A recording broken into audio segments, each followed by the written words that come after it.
Ready for engine auto start. Yep. And hopefully I'll be able to move up my bitrate from 6,000 to like 15,000 now, because I'm consistently getting that much upload speed. I am happy. The Wonderful. egg I need that. is happy. I need that link. Oh, it doesn't exist yet because it's in private, but I'll give it to you. YouTube Studio. Whenever it's good and we're ready. Yes. I'm going to let it play out a little bit, and then we're going to have to go and do an audio check. Yeah, I wish I had pinging power to ping the Patreons and the Ranger Hideout. Oh, I'll do Hideout. I'll do that. I'll do that myself. Yeah. Oh, yeah, you will? You will do that yourself? Yeah, I'm doing it right now. You lucky bastard. Is there anybody in your staff who isn't on the Patreon? My staff? I don't think anybody's on the Patreon. Jimmy, Kyle. Well, None Kyle of them can come in. None of them. Okay. You and I will be speakers, and then we'll have people come on. All right, hang on. Let me do my audio check, and then we should be good to go. Consistently getting that much upload speed. Right. I am happy. The Wonderful. I need that. is happy. I need that link. Oh, I can actually turn it up a lot. It doesn't exist yet because it's in private, but I'll give... All right. 800. Say, huh? Nothing. What? Say something again. Just say a sentence. I'm full of eggs. You saved the second part. Thank you. Okay, let me listen to this. Well, I need that. Is happy. I need that. Still privated, I bet. Oh, I can the actually turn it up full and open link to make my announcements. Hang on. All right. 800. Say, huh? Nothing. What? Say something again. Just say a sentence. I'm full of eggs. You saved the second part. Thank you. Okay, we're going to turn you all the way up to -2. You're living in fancy land this time. Oh, am I? Yeah, maybe -1. We'll see. Because your audio likes to crater out, but we'll take viewer input on that matter. Hell, with this kind of upload speed, we can even do Helldivers again on stream. Anyway. Hell yeah. We can Helldive, we can play Minecraft, we can get back to streaming, motherfucker. Let's do it. That would be lovely. I would love if that were to happen. Okay, automatic. This. I'm so ready. I'm so ready. All right, we are live. We are live to the American public. There it is. Thus always the Tyrants director's commentary. That should scare you. Getting that motherfucking link. We're live to the public.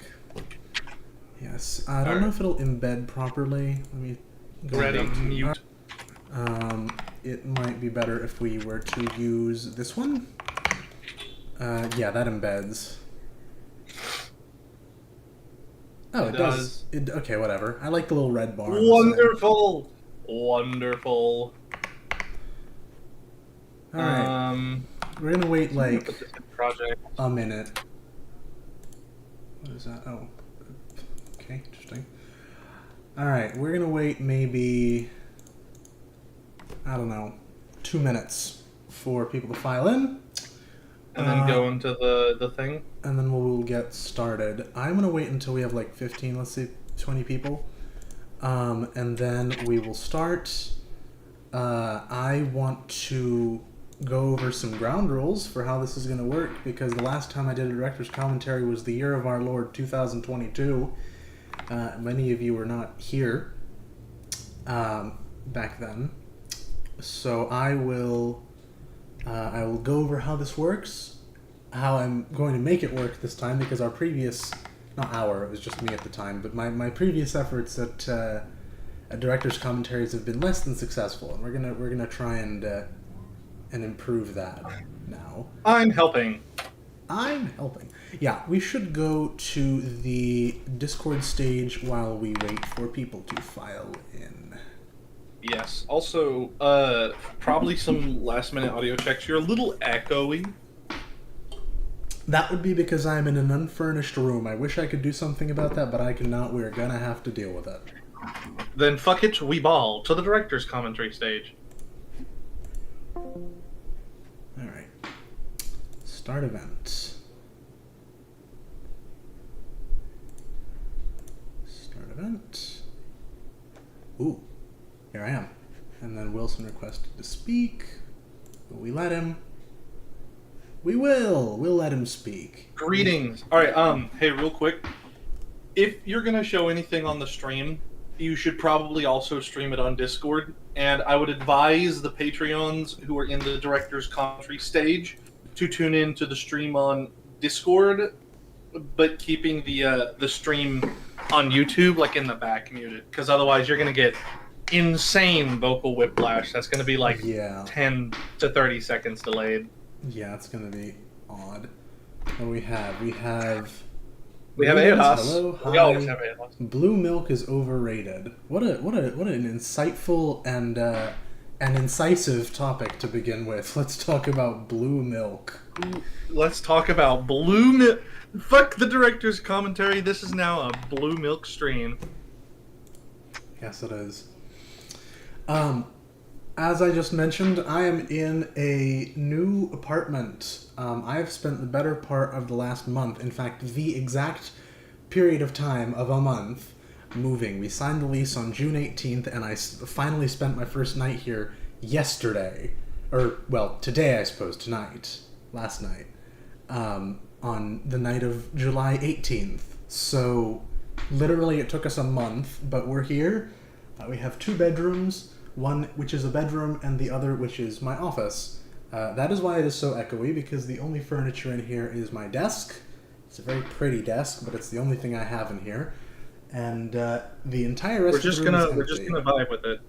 We're just gonna vibe with it. Eventually there will be a futon in here, and bookcases, and nice things that I can turn into a proper studio, and I can record my face for Project Liberal. But for the time being, I am going to sound like I am coming to you from a very comfy and very well-appointed cave. You want to know something? Harkin? I still haven't put up any of my flags and/or soundproofing yet. I haven't felt the need. I can tell. We all can. But that's okay. No, that's... How wonderful, how awesome.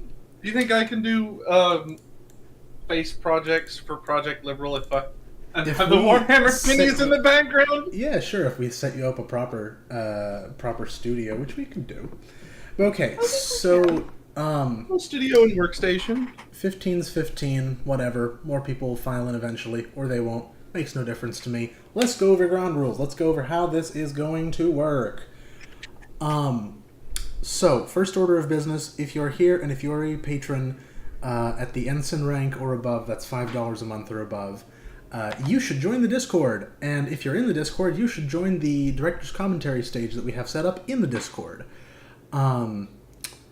We will be taking questions throughout the stream, though most of them will be left for the end, after the actual, commentary portion of the Director's Commentary.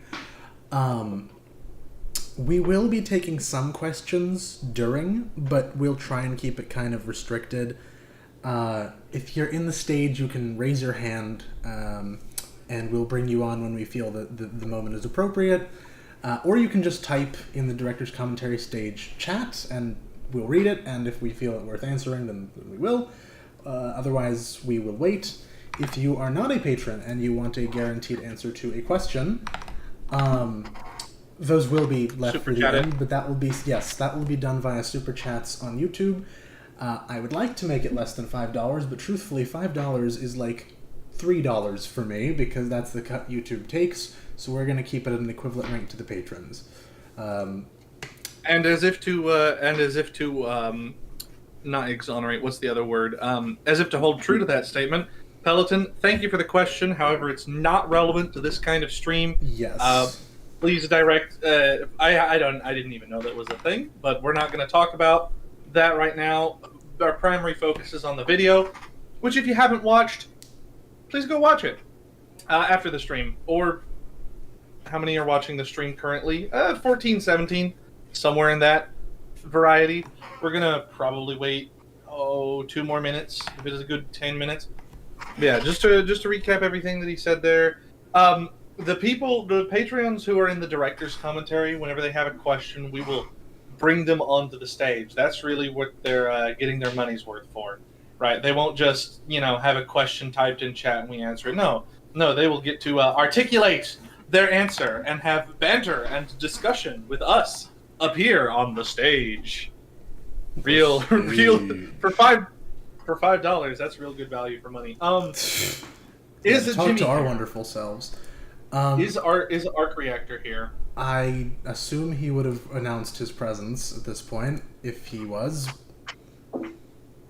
Probably not. If we're not, what I would like him to do, if we could snag him real quick, is that if we get super chat questions while we are not taking questions, if one of the moderators would kind of like write them down so that we can get to them later before they disappear, that would be very appreciated. That would be good. Alternatively, I could just take a quick screenshot and send it to your DMs, and That works too. I just don't want to overload us. we'll be okay. All right. What's this new top All right. fans gimmick? Yeah, I don't know. I saw that. I haven't the faintest idea what that's supposed to be. We haven't streamed since April. Our lives have been busy. April? Mm-hmm. Sweet almighty God, you're right. That's terrifying. It's July. Lord, save me. Okay. We got 20 people. We're gonna get started. What is this? Who's pinging? Ladies and gentlemen, Who dares? thank you for your time. We are going to be getting started now. He's going to do some magical bullshit editing. He is? So much you are. Oh. So much for remaining consistent on Fireside Chat. To be fair, life kind of hit us with a brick wall. Both of us, one after the other. So that, and we're going to talk about the Fireside Chats at the very end of the stream whenever we're done talking about the video, which again is the main topic of this stream and where we're going to go from that. So just hold any questions about the Fireside Chat until then. We will address it. We promise. Yes, well, there are plans in the mix with regards to fireside chats. Okay, hang on, let me really quickly switch one of my accounts so I can actually keep up with the chat. There it is. To the super secret account. Yep. The one I'm on now, the YouTube account. Yeah. It's really good to know. I get to see ads on my own videos sometimes. Apparently, what you guys are being advertised is a Viagra substitute. So only the most reputable advertisers hear it in the American studios. I wish I was joking. Okay, all right. Enough bullshit. Let's do this. Yes. Also, and if it would please the audience, I'm terribly sorry, and I know that this is unprofessional, but I am eating a salad. It is the first thing that I've eaten all day. I've been up since 10. It is presently 3:30 in my time zone. So forgive me if you hear me munching a little bit. I will attempt to mute. But you have been warned. I'm hungry. I did hard labor this morning and last night. He hungers. So, in the past, directors' commentaries have been pretty messy affairs, partly because I barely prepared them. I kind of just wrote down a bunch of stuff about the writing and editing of the video that I personally found interesting and that there is no way you as a viewer would know unless I told you. And it was an opportunity for me to just sort of talk about that. But it kind of occurred to me when I was planning this that might not be the most interesting thing to prospective viewers. I was kind of thinking more about my own experience making it than the viewers. So we have written out an actual outline. It is how many words is here? It is 645 words long. It's like a proper outline, and we are going to try and follow it as best we can. We will be basically going through the video and the script from top to bottom and talking about the things that are most important in like our writing process and my I suppose editing process, and just the whole process. I'm using that word too much of how this video was created. So, I'll show you a fucking process. Interesting is all I will say. And I should probably have opened up the script. I'm gonna go and do that very, very quickly. There it is.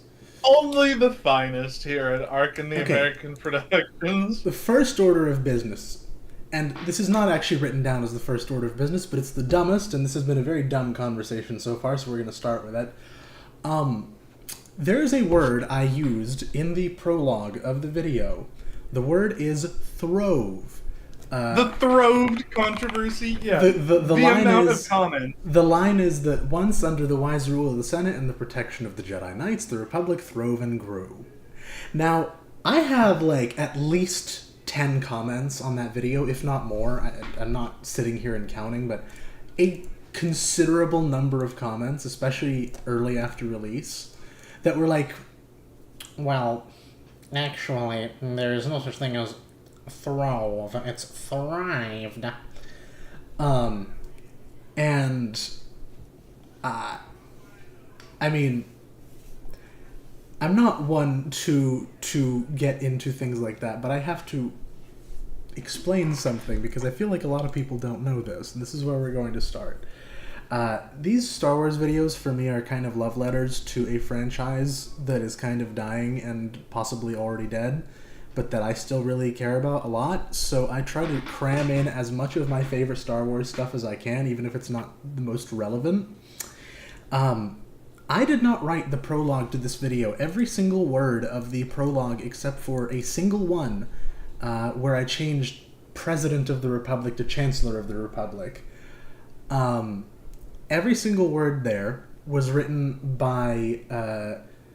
well, not by George Lucas, I think his name is Alan Dean Foster, George Lucas's ghostwriter, who wrote the novelization of the very first Star Wars movie in 1976. I found a copy of it in my house when I was like 12 years old, and I started reading it, and I was fascinated, and that prologue, the Old Republic was the Republic of Legend, has been stuck in my head for the better part of a decade, and I was trying to think couple years ago when I started writing this about how to start writing this, and I'm like, the Old Republic was the Republic of Legend. What a line! Let's use it. So I did. Yep.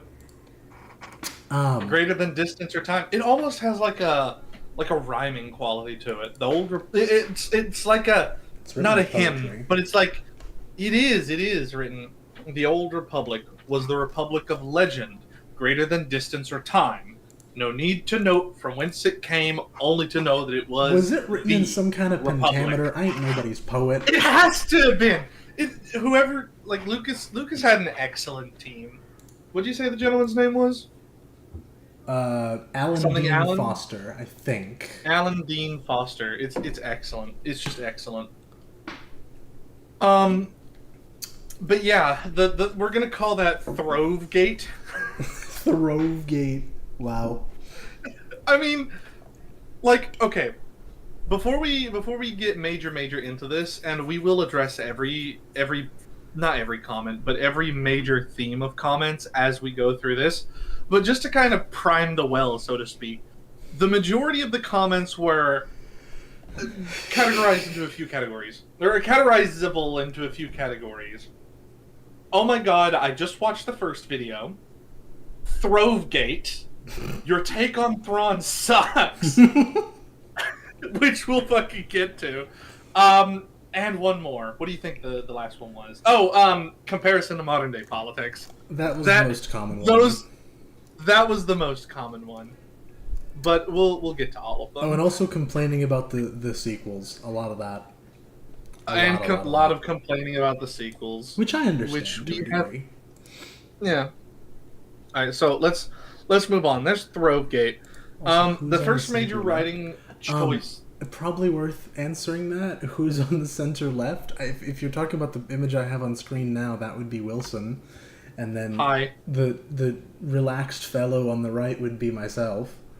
I think I made the one on the left, on the right for you. The one on the left is So, okay, So. just to go over it, that's my Discord profile picture. It's drawn by a very good friend of mine, named Dax, Rose de Dax on Twitter. And it's of a character from an old 80s era OVA called Legend of the Galactic Heroes. Great film. You should watch it. Characters Reinhard von Lohengrin. Whereas the one representing Arkin is obviously Uncle Iroh from Avatar: The Last Airbender, the TV show specifically. Yeah. I don't think he was in any of the movies. Yeah, he was, but I don't count those as real. And I think I poorly photoshopped some aviators and the Ushanka, but not quite Ushanka, on his head to represent my Slavic. For the record, friend here. I created this. I am as Slavic as you are French. I am a Jew, a Yid, a Hebrew. Anyway, a Hebrew. A member of the tribe. Yeah, for sure. It's worth mentioning though that I did whip up this image I have on the screen in the span of about 5 minutes right before we started streaming, because everything has been burning around me. Don't worry about it. Everything is fine. Everything is okay. But yeah, I kind of had to make that right before we started. So hope you all enjoy looking at our cartoon-ized mugs while we talk about this stuff. So we're gonna have to get an artist to draw some shit for us later. But no, back to the script. So the first major writing choice that Arkin really had to make, because I came onto the project almost whenever part 1 was almost done. So part 1 is mostly him. We didn't rewrite it. We did some edits, but that's all mostly him. I would say like 98% him. But the first major writing choice was going over the same material in the start of part 1 as in the end of the video, but from a different perspective. So do you want to... Was it me who pitched the idea of doing it like in character ever since the prologue? I read the prologue, or... No, that was something that was something I went into it with. I knew I really, really didn't want to do another summary analysis, because Which you'd become accustomed to at this point. I would die of boredom if I did that. So, so I decided to challenge myself. Turns out that challenge lasted for 2 whole years. But hey, we did it. So, yeah, I did not exactly know where to go with part 1 when I started writing it. There are like 5 alternate versions of it around there somewhere. Not the whole thing, but like the first 5 minutes or so of part 1. There are like 4 or 5 other drafts of that floating around somewhere on the interwebs. Specifically somewhere in my version history on the document, but it takes so goddamn long. Which, yeah, every time we try to look at the version history, it lags our computer. It has crashed my computer at this point more than once, so I kind of gave up on that. There was a lot of different ideas I had. So, like, there's the Star Wars novelization prologue, which is what ended up being my prologue. There's also the introduction to the Revenge of the Sith novelization, which I also floated as a potential prologue, and which I ended up using as my muse for the first part of part 1, because I kind of made a choice early on to retread the exact same material in the start of part 1 as in the end of How Liberty Dies, but from like the imperial, well, not imperial exactly, but the, I guess, pro-imperial perspective, the like, this is why it happened, this is why we did it, because How Liberty Dies is endless depression, start to finish, and it's very nihilistic about the Republic and the rise of the Empire.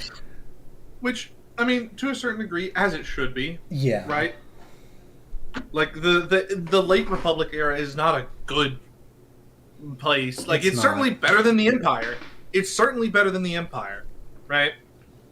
but like, it's a country on its last legs. So It is. The tone is definitely there. So there's some lines here. I'm trying to open it up, but Penguin Random House is not allowing me to. Let me Sorry. try I have a link from the publishing company but I guess I can't access it anymore. Whatever, that's fine.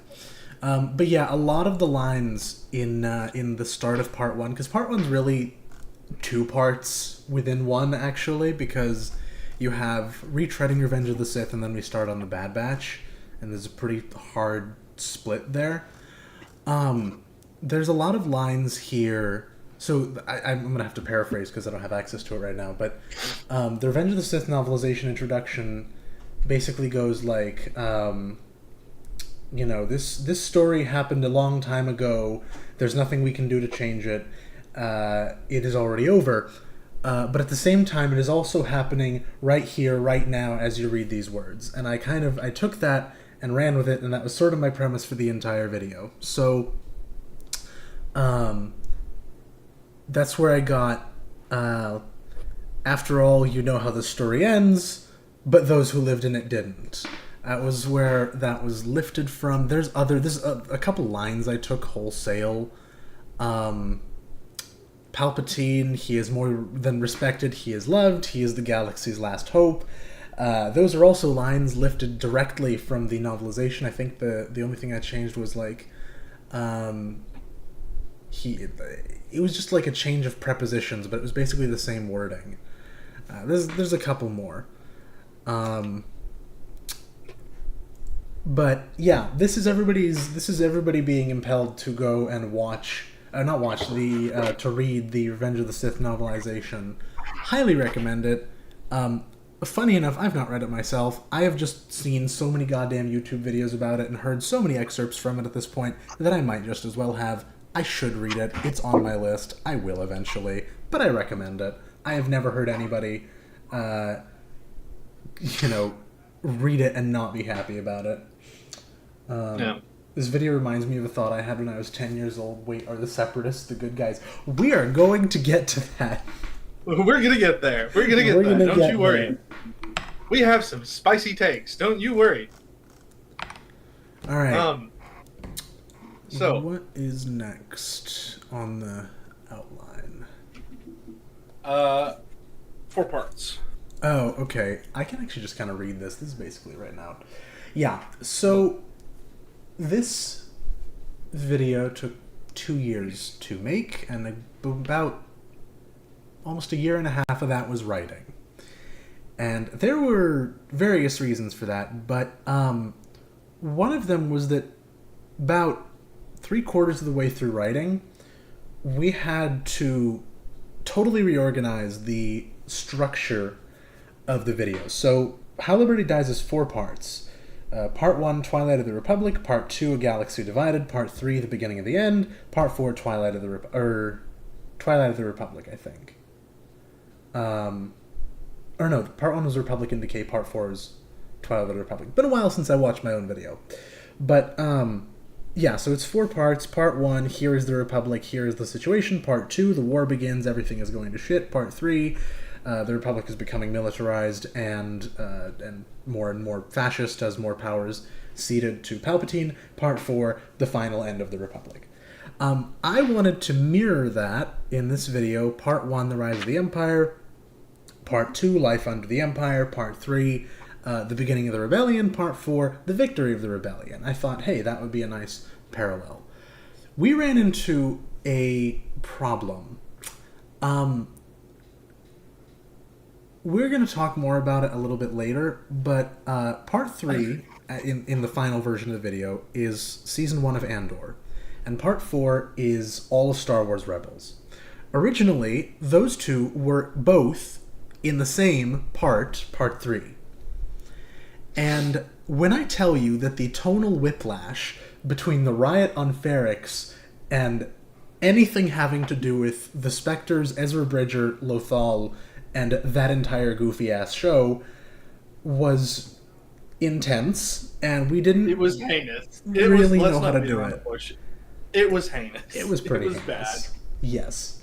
And the way we ended up actually doing it with the part transition, I am rather proud of myself. It was quite clever, but even then I feel like there's, even with the way we did it, I feel like there's still some whiplash that we just kind of softened the blow with a bunch of fancy editing and sound effects. But if you just read the script, if you're not actually hearing it, like, being said, and hearing the music and everything, I still feel like it's really weird to go from, like, let me go find it on the script. Where is it? Yeah, so the bodies of the innocent lay in the street, the spark of rebellion, the true start to the war, and then you have happy, fluffy little. On its surface, Lothal was an unremarkable world. Like, it's like I said, it's tonal whiplash. We will get back to that, but we kind of ended up deciding, the fuck with it. Part 4 is already going to be bloated as hell, and we cannot, with all the movies, and we cannot include Andor there, or it will be half the video. But we also can't have Andor with Star Wars Rebels. But also, the part about Andor is very short. How do we fix that? And what we ended up doing, I'm kind of getting ahead of myself here, but whatever. What we ended up doing there was a section about Saw Gerrera, the first real rebel.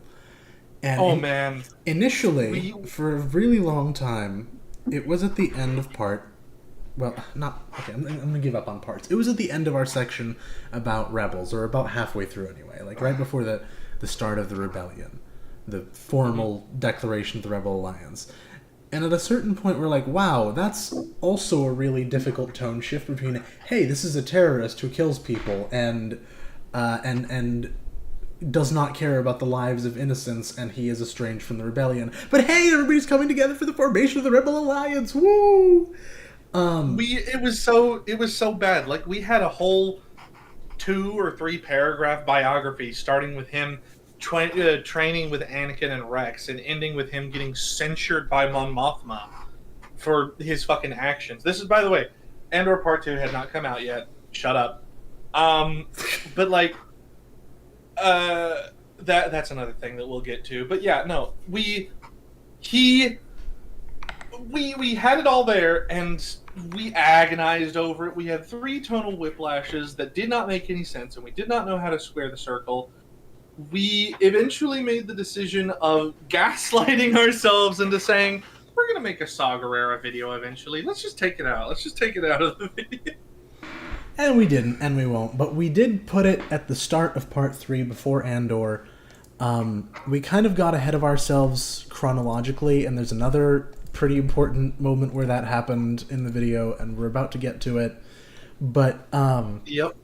Yeah, so we ended up splitting this into 5 parts, and even then, Part 5, with just the films, ended up being like half an hour in a 2-hour video. Oh, they don't even know. A quick aside then. Part 5 was nothing for the longest time. Oh, yeah. We had not touched it. We had gone a little bit from like... So, one of the processes of going through and writing this was saying like, hey, we thought we could talk about this in this section. I wonder if it would be more appropriate to talk about it in the next section. So we would be constantly reshuffling the outline to make a more consistent and coherent narrative. But Part 5 remained empty until Part 4 was done. It was almost like it had the plague. We avoided it as if it had the clap, right? Like, we had nothing on it. We wrote something on it. He started to record parts 1 and 2, and then eventually he came back to me and was like, we need to rewrite Part 5. It's bad. So we agonized it over, what, January of this year? January, February? Probably. I can go and check, then got it. Probably. And then got it to a point where we liked it. Things that needed to be cut. We also had like a whole segment on the mid-rim offensive, and we were going to talk about like the rebels' war plans once they actually started to fight semi-conventionally. February. It was in February of this year. but that got cut to just practically a mention. There were so many things that were going to be in this video that ended up needing to be cut. We were gonna I had proposed doing an entire section in the Dark Times over technology and iconography and aesthetics of the Empire that borrowed heavily from a video that I had seen. I don't recall who made it. But it was borrowed heavily from that video and Nemec from Andor Season 1 talking about how the Empire made the galaxy reliant on its technology. And that got entirely cut as well. And you know what? For the better. I would like to talk about it at some point, but it was gone. So yeah, that was that. I think, honestly, one of the nicest parts to write in this was wrapping up Rebels in the script. That was really fun. Specifically writing about the Battle of Avalon. You mean when we pissed everybody off about Thrawn? Do what? When we pissed everybody off about Thrawn? Oh yeah, which we will get to, don't worry. Writing about Avalon and Thrawn was... I was very thoroughly entertaining. Enjoyed doing that. And I also thoroughly enjoyed writing Part 5 because I loved the original trilogy a lot. I mean, don't get me wrong, I grew up on Clone Wars and the prequels, and I never understood why anybody hated it. And the original trilogy always felt a little bit too Hero Wars for me. But which is also a point on this outline. Yeah, which is another point on this outline that we'll get to. But like I always liked it, so trying to extrapolate the world building from that was really, really fun. And then the epilogue. The epilogue was great. We just had great fun writing the epilogue. That was like, we were coming off the tail of really going like, hey, when was the last time you played the new Battlefront 2's campaign, which fucks, by the way? Like, I think I'd actually just played it on stream, like... Yeah! Not too long ago. Yeah. It was quite recent. Yeah, we had a lot of fun with that. I was also on the tail end of certain personal events that I will not bring up in just on the off chance that certain people are listening. Like, it's a very, very low chance, but basically I was around certain individuals who made me feel very particular about megalomaniacs, so I kind of tore into the whole... Y'all gotta understand that, like, half of the epilogue is just me venting about one very particular person in my life, only I called him Palpatine. There's a whole diatribe in there about how, like, the concept of anything being predestined, the concept of fate, the concept of, like, being divinely ordained to do something literally or figuratively is narcissistic bullshit. And, again, I was very concretely talking about a single individual in my life who has no idea, because I really doubt he watches my videos. But just in case, we're not gonna just in case this individual in my life. And just to hammer that point home, if you think you're that person, you're not. No, keep them guessing. Oh, okay. Keep them guessing. All right. If you think you're that person, hi. You tried really hard, didn't you? Sucks to suck. Anyway. We're off track. Moving on from that. We're off track. We are. Let's get back to part 2. Yeah, so we're gonna do fudging timelines, right? Yes. Let me. Or no, we're talking about how the parts were meant to be. I think we can move along from that more or less. We've kind of gone over the. Oh yeah, we explained the tonal shifts. We explained how we had to shift the timeline, and I injected a little section about what I had a lot of fun writing on. So yeah, fudging timelines. I want to talk about this one real quick. So, one of my biggest criticisms of the script And the one that I kept coming back to, the fudge timelines with Captain Wilco.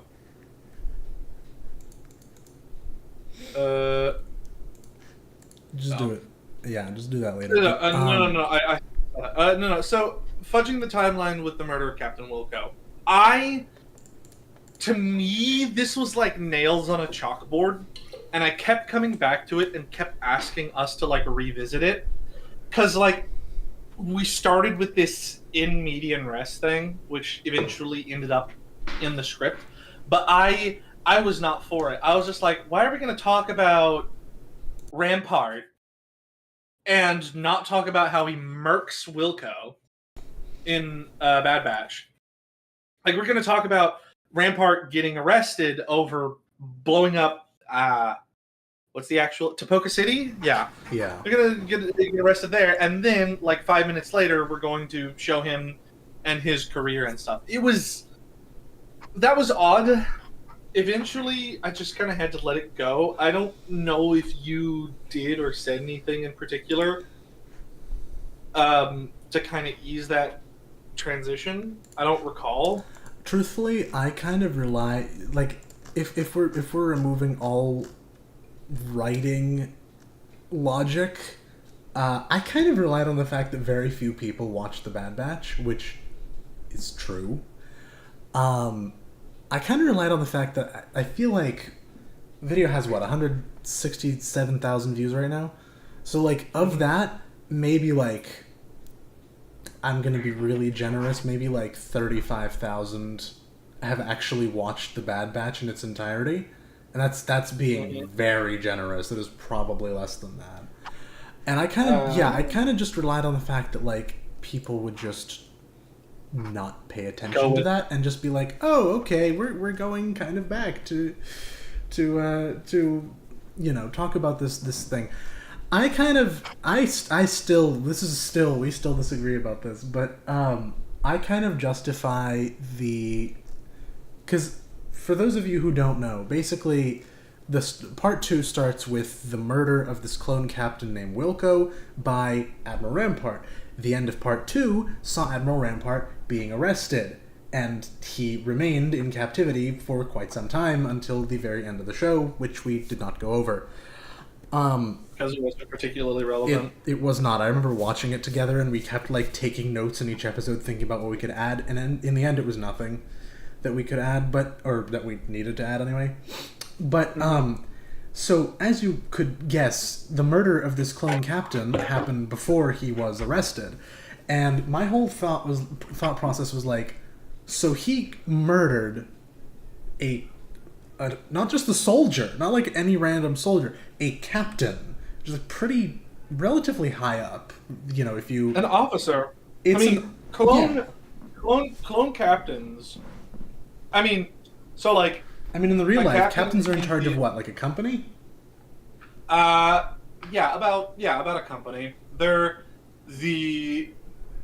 like the second or third in the hierarchy, bottom up, of commissioned officers in, for instance, the United States Armed Forces and other armed forces in and around the world. But specifically for the Grand Army of the Republic, the rank structure is a little bit different, and clone captains could command battalion-sized elements, which would effectively make them colonels.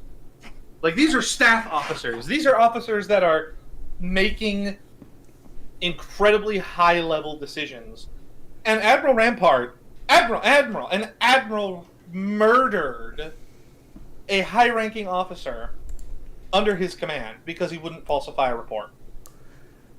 And I don't know. I honestly, I don't remember if this was initially part of the plan for the script. I just sort of started writing about what Rampart's corruption signified for the Empire at large, since that is what part 2 is supposed to be. It's supposed to be the sort of the in-depth analysis of how the Empire works. And I thought Rampart was a great case study. And I'm writing this and I'm like, hang on a second. Hold up. We're a little... He was arrested for something that he was ordered to do officially by his superiors. Yep. Meanwhile, he faced no repercussions for killing his basically second in command in cold blood. I'm sure he falsified that report too. But oh, he absolutely did. Like what we decided to go kind of had the narrative structure of we're going to introduce this guy, Admiral Rampart. We're going to use him as a case study for corruption. He got arrested, which was big deal, and the Emperor spun it as him cracking down on corruption. But what did he get arrested for? Carrying out orders from the Emperor. Now let's go through all of the stuff that he didn't get arrested for. Plunder, secret programs, murdering a fellow officer under his command. The list goes on. This is corruption. Obviously. I'm going to get on my soapbox here, and I don't think you would mind me doing so. This was one of the biggest parts about Part 2. This is a show. This is what authoritarians and fascists do. They will arrest somebody for whatever reason, even if they were ordered to do the thing that eventually got them arrested. And it will be this kabuki theater of, we're cracking down on corruption. But the people that they arrest could have been arrested, could have been thrown in jail at any other previous step of their career by doing incredibly corrupt, fucked up shit. So long as that it didn't interfere with the will and the political perception of the people in power, it won't matter. It will never matter. It will only matter whenever it's public. That's what got Rampart arrested. Because it was public. Because it was there in the Senate. Because it was televised on the HoloNet.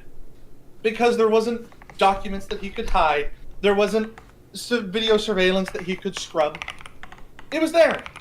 The logs of his battle cruiser, of his Venator Star Destroyer, there, in the middle of a packed Senate, on the HoloNet. This is authoritarianism. We wrote it specifically out in the line here. I believe in Part 2. Or was it in Part 3? It started with This is the Empire. that's the end of Part 2.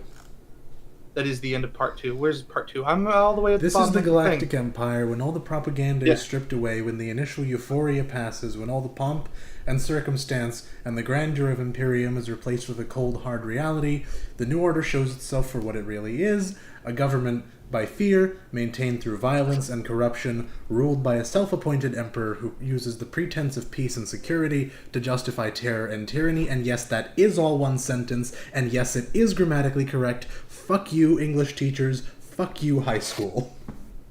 Yeah. Yeah, but like, this is the core of authoritarianism, and not only do I have to give major props to Lucasfilm, and specifically Dave Filoni, and his writing team for this, but like, this is not just art at this point. This is dramatized history. Things like this have happened, are happening right now, every day, and every day that has passed. What was the quote from the Revenge of the Sith novelization? I just said it like 15 minutes ago. Hang on a second. I gotta rack my brain. It's along the lines of like, this story is in the past. It has already happened. It is over. But it is also happening right here, right now, as you read these words. Something along those lines. Yeah. Yeah. Find But it, actually. if you ever wanted to, like, honestly, if you just watched the video to Part 2, you would have gotten the thesis statement of the video. Everything post Part 2 is not only just a dramatized retelling of galactic history, it is evidence to support that thesis statement. Okay, I found it, and I think it's worth reading. Go ahead. This story happened a long time ago in a galaxy far, far away. It is already over. Nothing can be done to change it. And then it describes what the story is. A strange thing about stories, though this all happened so long ago and so far away that words cannot describe the time or the distance, it is also happening right now, right here. It is happening as you read these words. Mm-hmm. And then it just goes on to describe the history of the Republic. But yeah, that's the Revenge of the Sith novelization. I have more of it for later, but right now it doesn't matter. But we can move on from there. So that's Rampart. So taking time to go back to the Clone Wars and make the case for the Separatists, which is something you wanted to do since the first video. Yes. We're gonna start getting very Separatist pilled about this. Before we do, I'd just like to make a forward, right? I don't understand things from a clanker, but I'm sorry, I had to say that. No, but let's talk about the Separatists. So set aside the war. Set aside the grim reality. Set aside how Filoni showed the starting of the gallant heroism of the clones and the Jedi that devolved into oppression and bureaucracy by the end of it. Let us not talk of the many heinous atrocities that the droid army committed, or the straight-up criminal elements within Grievous's general staff, or the fact that Grievous is just a straight-up murderer. All of that's known. We know all of this. So we can talk now for what the Separatist cause was, what it meant to the rebellion, and what it meant for the writing of this video, right?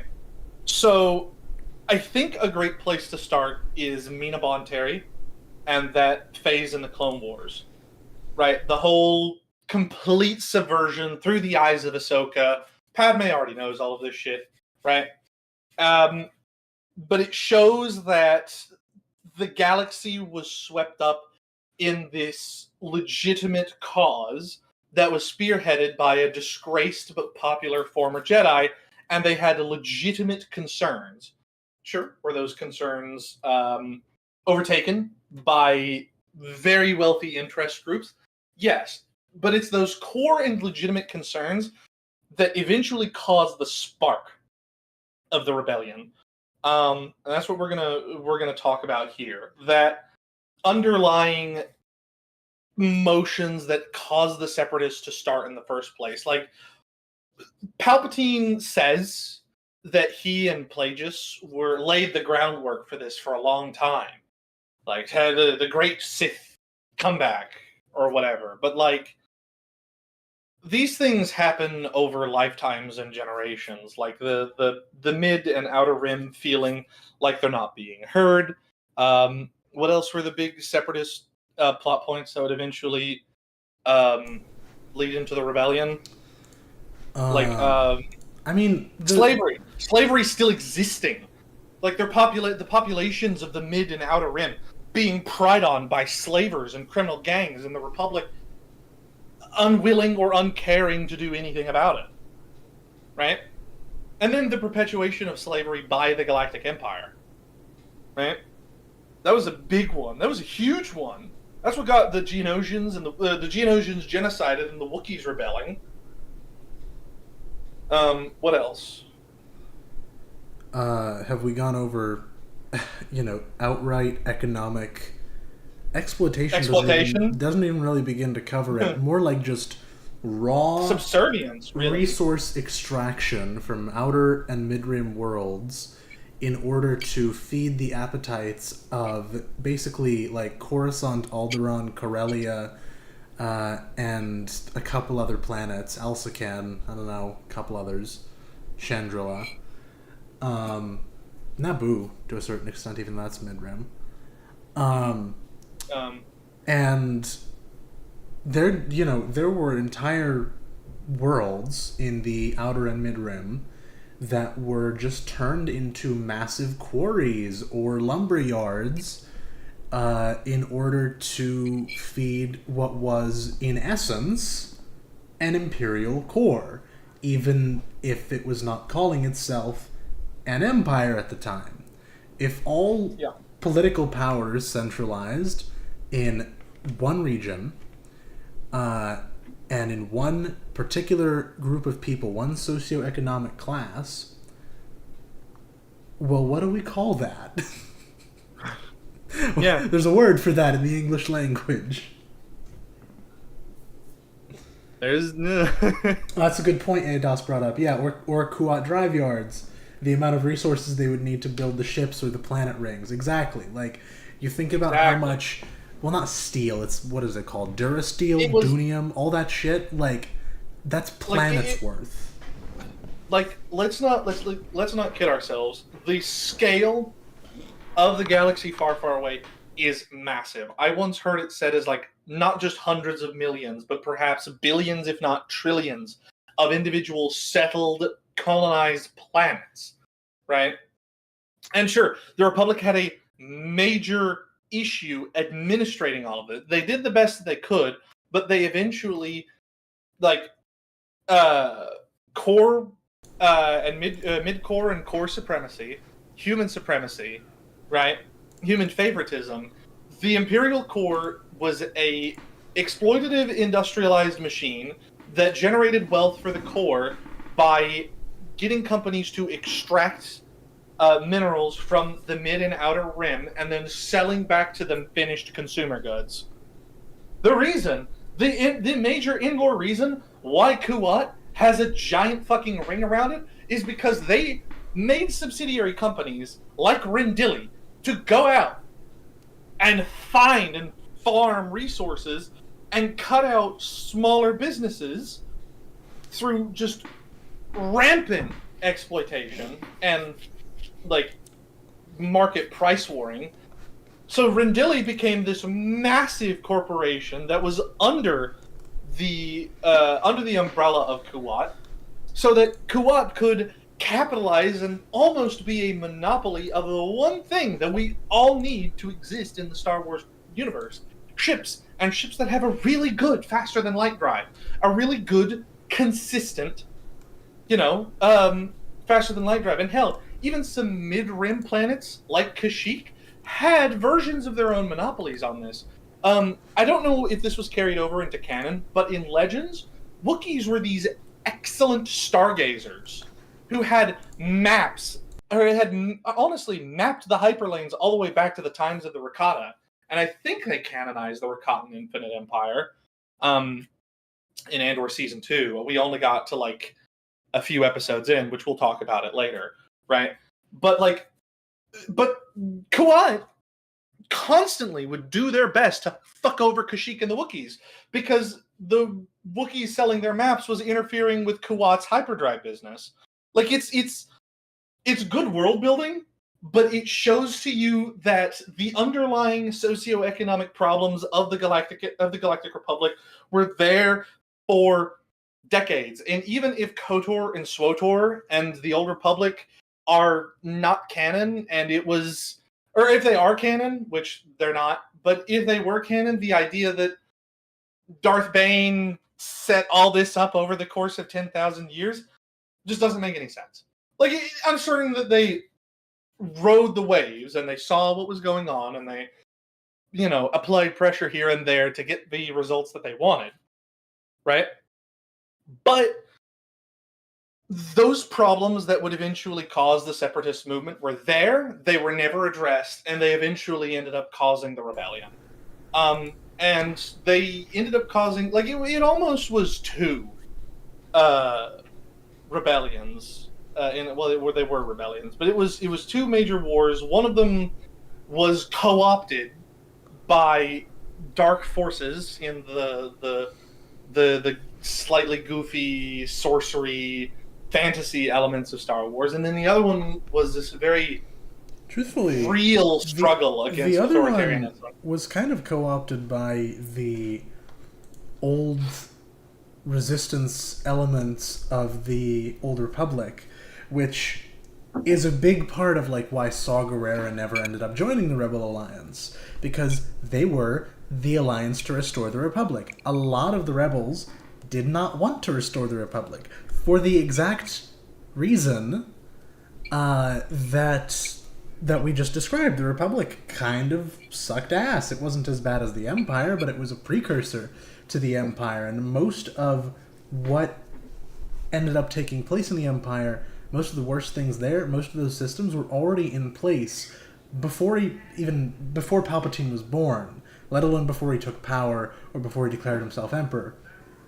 And you get to this point the more you read and the more of this media you consume, where you realize, because Star Wars is a dystopia, when you strip away the the fancy laser swords and the religious sort of aspect of it and all this, it's a very dystopian universe that they inhabit.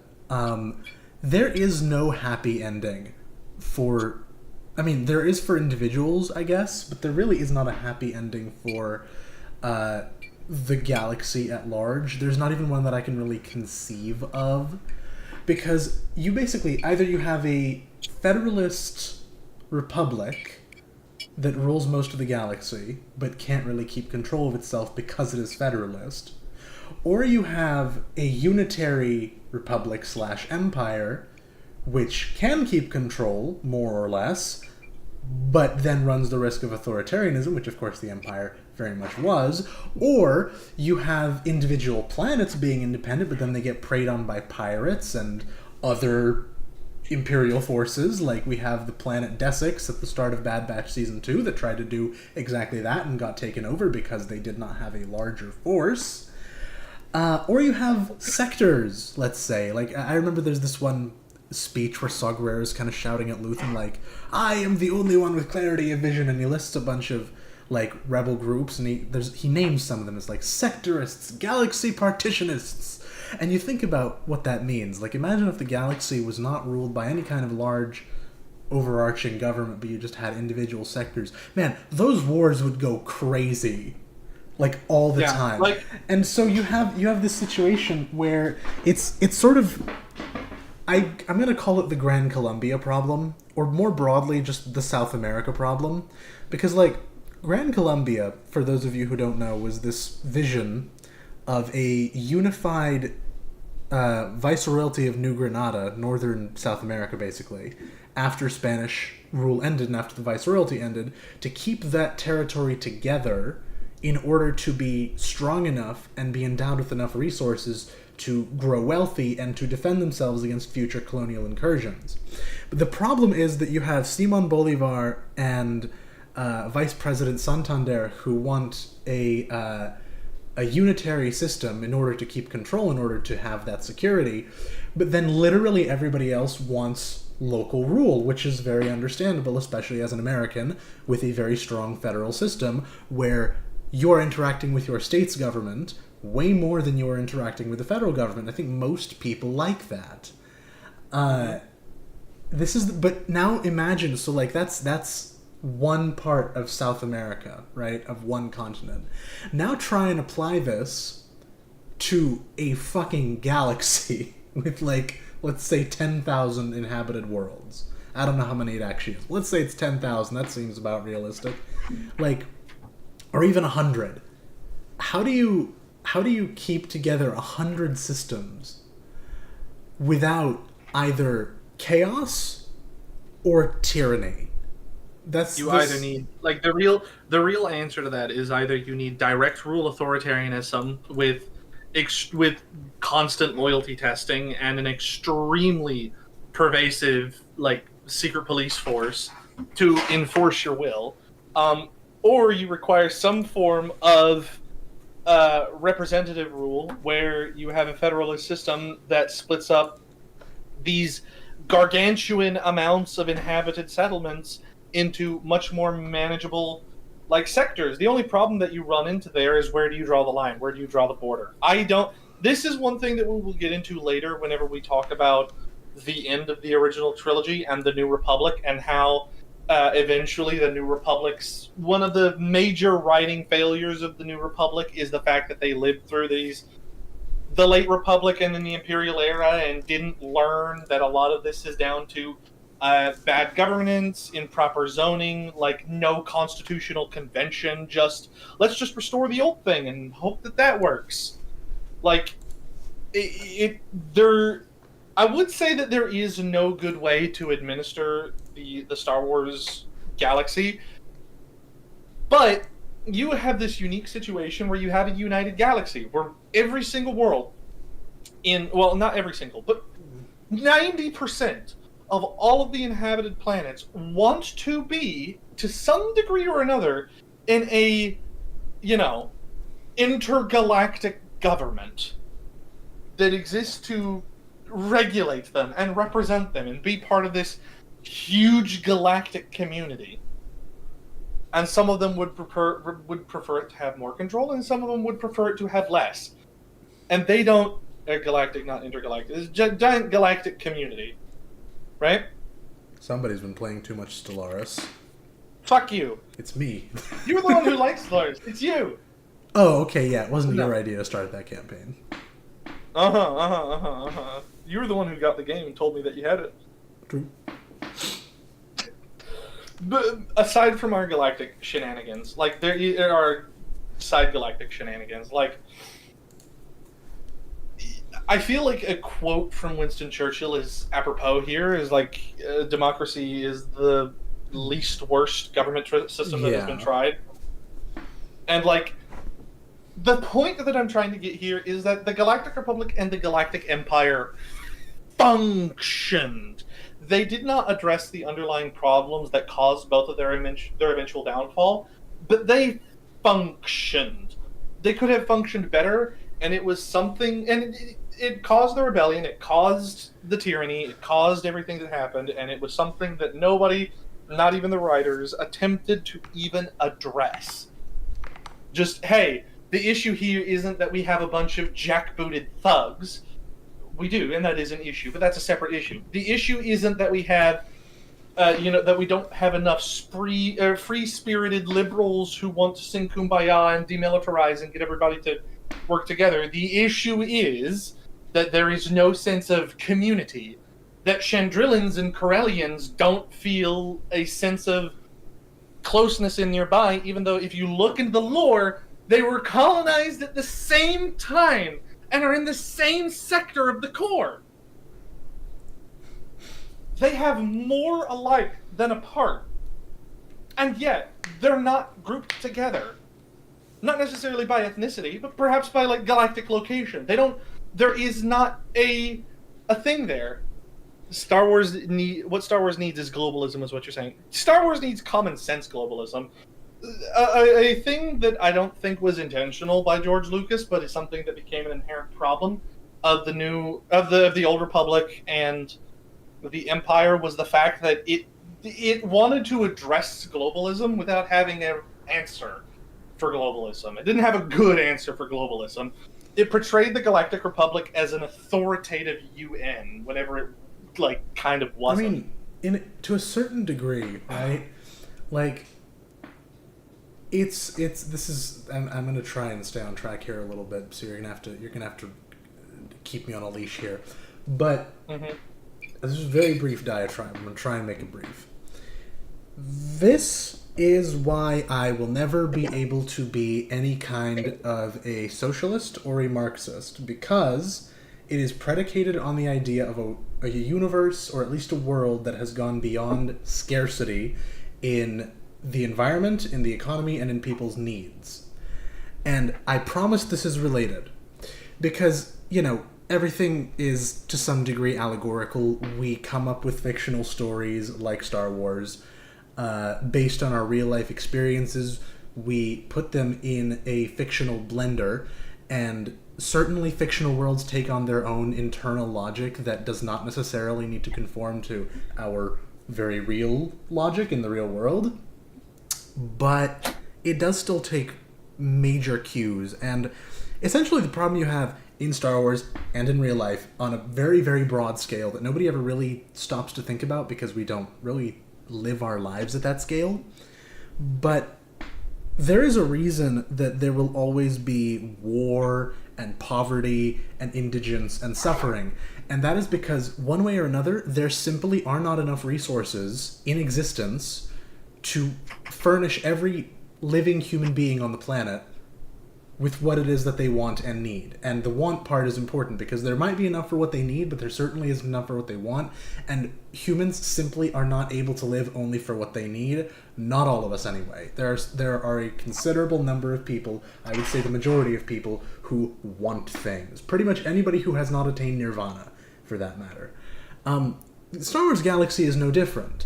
And while it may actually have the resources to support everybody's wants and needs, human and humanoid in Star Wars wants are infinite.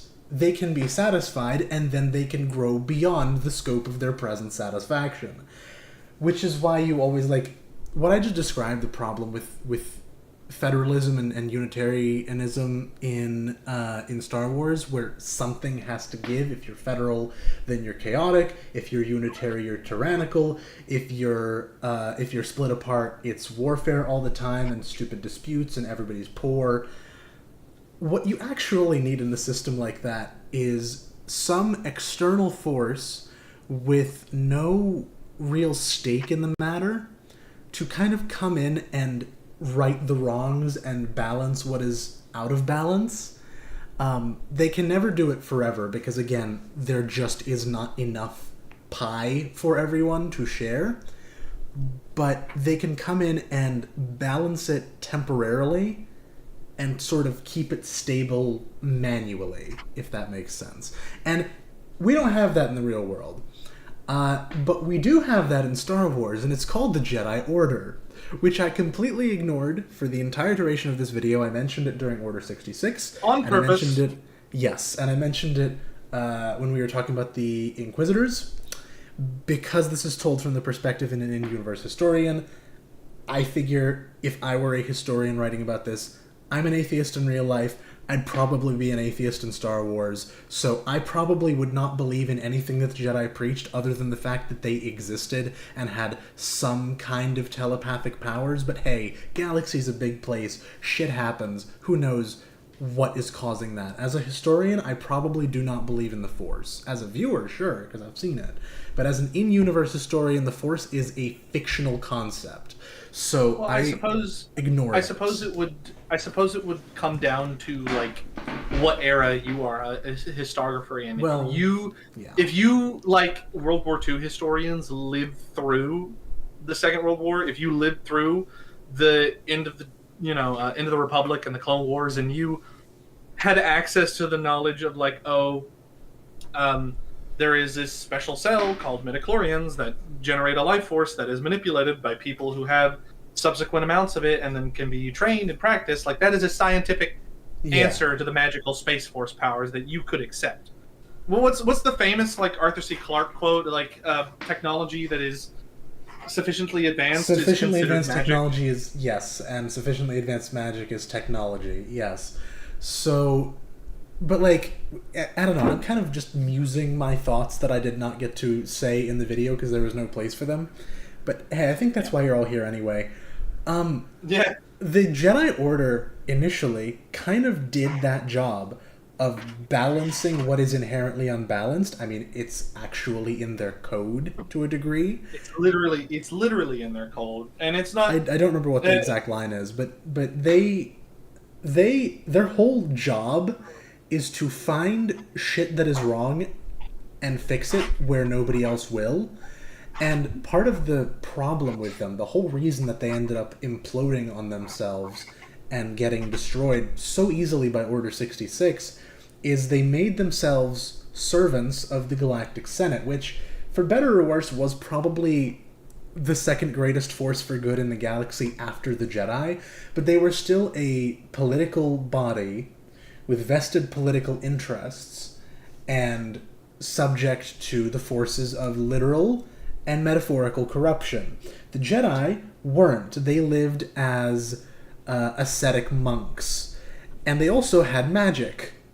So they had the ability to get things right, to get things in balance. The problem is they made themselves subservient to the Senate, and therefore their role as galactic police and galactic regulators was hampered because they were not able to police or regulate what ended up being kind of the biggest source of chaos in the galaxy that ended up killing them. A great in-universe source that we drew from was the Tales of the Jedi. The one specifically with Mace Windu and Dooku. Qui-Gon Jinn and Dooku. Like, the one that explained why Dooku was just like, nope, I can't do this shit anymore.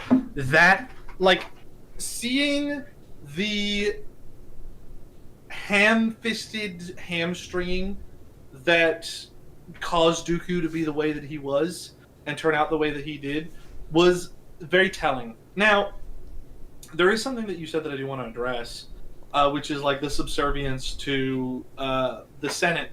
I don't necessarily inherently think that is a bad thing, because otherwise you would have a group of mystical magical space monks who purports to adhere to the law but is accountable to literally nobody, and certainly not the population they claim to subserve. Or the population they claim to serve. And that is bad optics, like right then and there. The Jedi Order has always had an optics issue, and we know this even from the in-canon Tales of the Jedi, or not Tales of the Jedi, the thing that set way fucking... Is it Tales? No, it's not Tales. It's, it kind of flopped, but it was set in the old Republic, the High Republic era, Oh, I think is what it Acolyte? was. Yeah, Acolyte, yeah. I've not watched it. But I have, and you should. I don't think you'll like it, but you should watch it. Because this shows that the stuff that's shown in the Tales of the Jedi is not new. The Jedi know, at the very least in the Acolyte, the Jedi know they have an optics problem.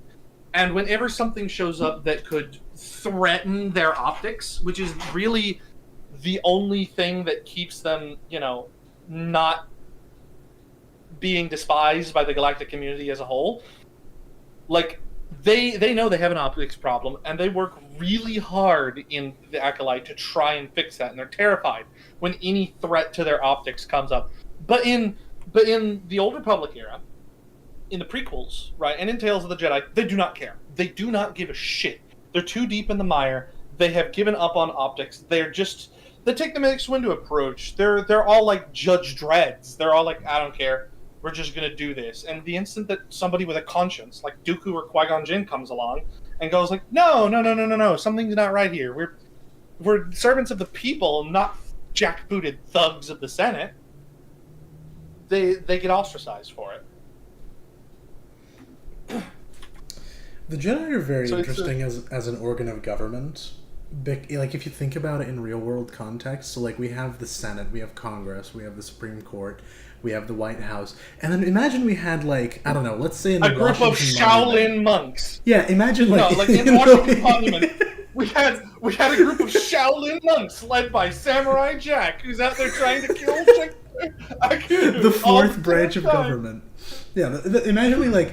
I mean, honestly, the Washington Monument kind of looks like one of the four towers of the Jedi Temple. What if we just built 4 Washington monuments at 4 corners and had a temple in the middle of it at the end of the reflection pool, and we had, like, yeah, like Wilson said, Shaolin monks living in there who could just waltz the fuck into, like, the White House or Congress or the Supreme Court and just say, no, you're not going to do it that way.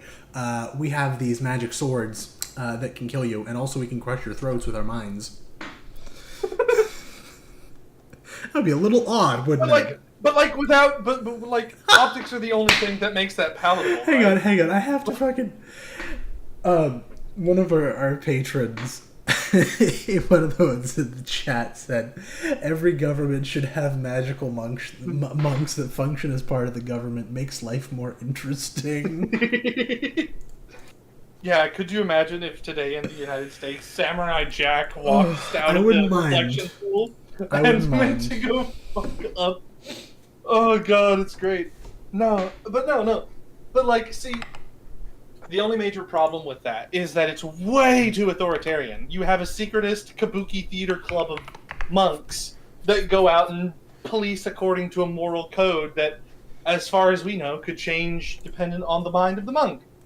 There is no accountability. So the only way to make that palatable is to have really good optics. Have these guys go out and, fight crime like they do, and save people from slavery like they do in the High Republic era.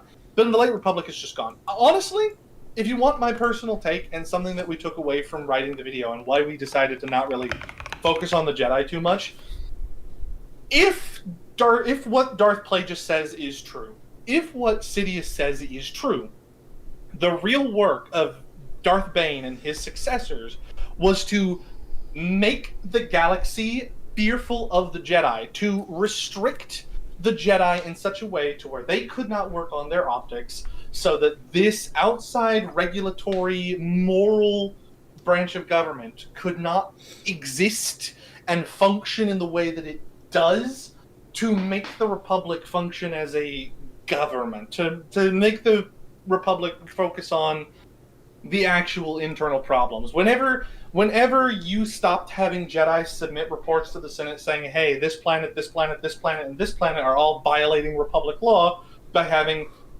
slaves and criminal gangs run amok, and we need to go send some police to go deal with that, it was over. And I really do think that was what the Sith's impact on the democratic backsliding that the Republic really endured. The whole Sith Grand Plan, it's really stupid and simple, but it worked because of that simplicity. Because it required them to just sit back and wait, which is really strange, by the way, if you think about it, because the whole philosophy of the Sith as a religious order was total selfishness, total narcissism, total instant gratification and pleasure seeking. So the fact that they were able to string along this 1,000-year succession where it's only two people, right? One who holds the power, the other who craves it, and all of them except for one, know that they're not going to get to rule the galaxy, that they're setting it up for someone else. It's very un-Sith-like in a certain way. Very. I find that very interesting, and that's a whole different conversation, but yeah, all they really did, sure, they gathered resources, sure, they created chaos where they could, sure, they corrupted the Senate, but really, all they were actually doing is sitting and waiting for people to get sick of the status quo. They were sitting and waiting, and anytime that there was an option to discredit the Jedi or tie their hands, that's whenever they got involved. Because Darth Plagueis was like a Mun. He was in charge of the intergalactic, or not in charge of, he was one of the big players in the intergalactic banking clan. So, what he could do on the strings of power was any time that there was a place that had just been investigated by the Jedi, he could go to that planet and go hey, we're going to withhold, loaning you money until this investigation is over. You better kick out the Jedi really quick and make people think, oh, Jedi showing up on my planet to investigate something equals I don't get any money from the monopolized finance industry. I hate Jedi now. And it's just poisoning that well. Right? But yeah, I think that's enough of that conversation. We can move on now. We still have some more thoughts in lines of that, but this entire conversation has encompassed the underlying problems that my girlfriend has poked her hand into the... We're live on air. Hi. Say hi. Hi, I was trying to pay attention so that Hi, Sophie. naturally pause the You conversation. could send me a text. You could also just be discreet.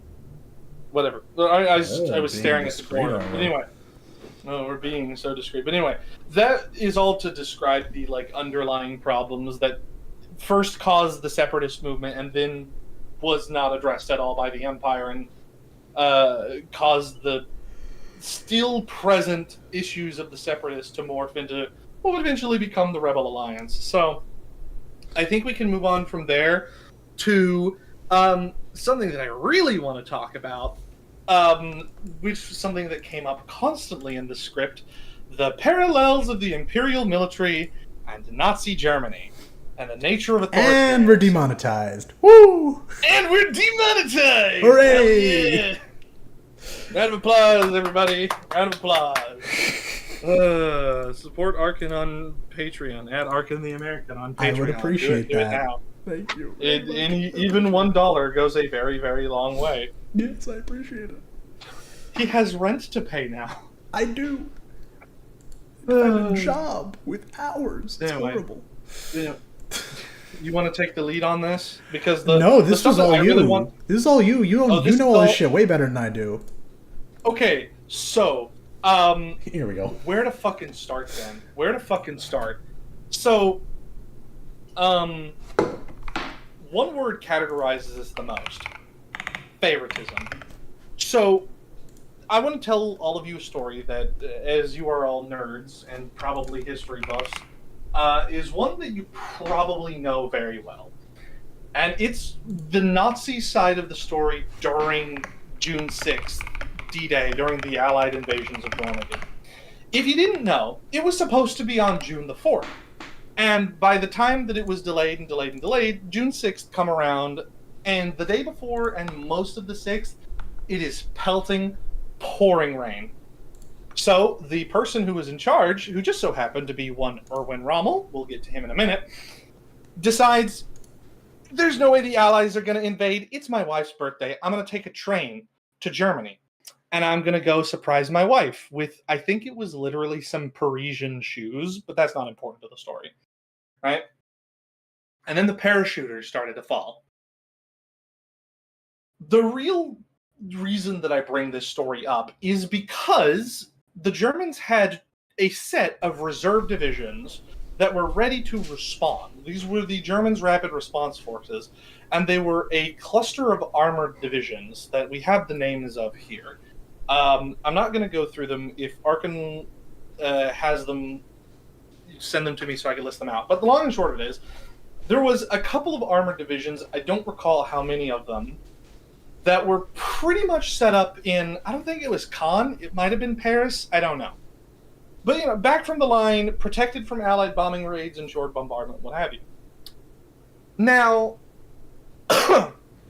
prior to the invasion, there was a bit of disagreement between Rommel and a general by the name of Rundstedt, who was like, no, the landing is going to be in this other place in Calais. Rommel is like, no, it's going to be at Normandy. There was a very similar beach to Normandy in Tripoli where I fought, or Libya, where I fought. It's so similar ground, the Allies are going to use it, and I have sources to back this up. What does Hitler do? He takes this giant unified armored force, he gives 2 divisions to Rommel, and he makes it to where the rest of them can only be moved under his strict command. To where the Germans' rapid response force, the force that is going to throw the Allies back into the water, is locked under key of Hitler's writ signature. And by the time the parachutists start to fall, and Rundstedt realizes his mistake, and realizes that Rommel is right, and he and Rommel are desperately trying to get in touch with the Führer to say, hey, you need to release these divisions, nobody wants to go wake him up. Hitler only wakes up at like 2 o'clock in the evening, whenever the beachheads have almost linked up. And the British are gunning for Caen. And not Calais, the big port in Normandy. His name is escaping me. Do what? Cherbourg. And Cherbourg is under siege and about to be taken. Right? Does Hitler wake up and say, this is exactly what we've anticipated. I will release these divisions. Go, Rundstedt, go! Only for the Allies to have already bombed the railroads, and for, intruder flights to strafe the rail cars of all the tanks, rendering the entire point useless. This is authoritarianism in a military scale. This is how leaders of authoritarian societies and nations maintain the power of their actual armed forces. They become the decider. They will deliberately engineer conflicts and situations to where they will butt heads and require their almighty leader to make determinations and rulings and be the decider, the final judge. Now, this is to our benefit, as in liberal societies, to where Hitler wasn't woken up and he made an impossible solution and he just told his generals to deal with it because this was the situation he wanted. This was working as intended.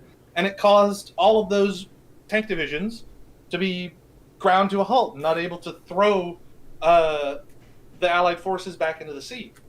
These same Allied forces who would eventually come to liberate Europe.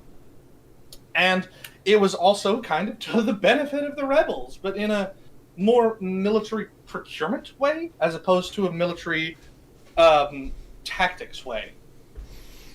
For in Rebels, do we see similar situations occur, specifically between Thrawn, who is much more interested in procuring resources for his TIE Defender program, which is sensible and reasonable, and hey, the Rebels are really good pilots. They get pilots who have,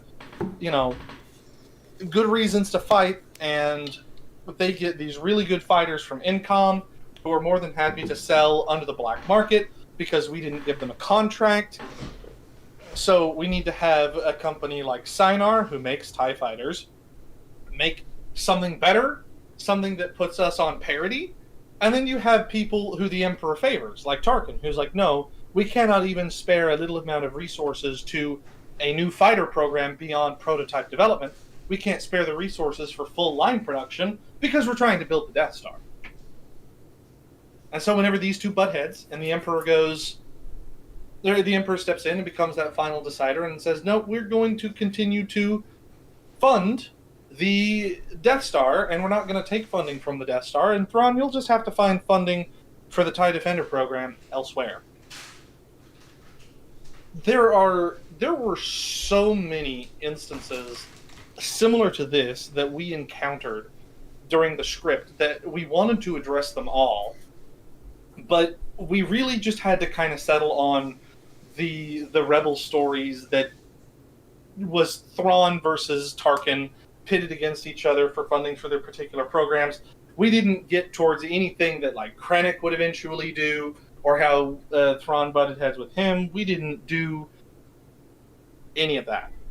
We focused on explicitly how these systems are engineered, how these systems work in practice, and how they deliberately have accountability to no one but the individual in charge. And that kind of was Lucas's focus whenever he made the Galactic Empire, wasn't it? Like the scene from A New Hope where Tarkin walks in and goes like, "Oh, the Imperial Senate will no longer be of any concern to us." Like, it's a bunch of squabbling generals who got their positions on the Death Star or working in and around Tarkin's general staff for no reason other than they were there or nepotism or what have you. And then here comes the Emperor's favored with his enforcer coming in and being that voice of the Emperor, being the final decider. It is honestly, I wouldn't say that it's no different. I say that it was inspired by Nazi Germany, if not directly parroted. Is there anything you have to say in this regard?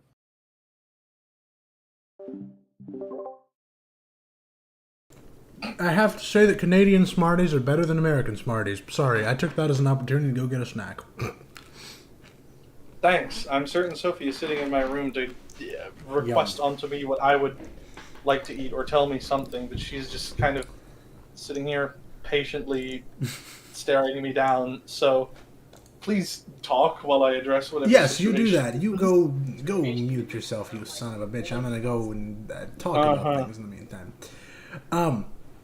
I don't have anything to add to that. Wilson's kind of said everything that needed to be said, but I will move straight on to... I don't know why we need to add a space here. I'll move straight on to the next thing, because I think Wilson wrapped that up very nicely. We have talked about Bad Batch. We've talked about Revenge of the Sith. Let's talk about Andor, finally. Maybe the most interesting thing we're going to be doing today.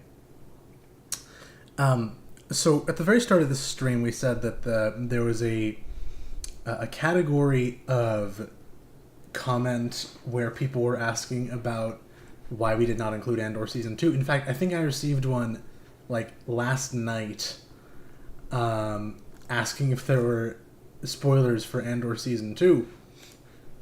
And it is, of course, not there in any capacity whatsoever, which has created some questions, and it's very unfortunate. The initial release date for this video is supposed to be March 15th of this year. March 15th, the Ides of March, haha, history joke, great.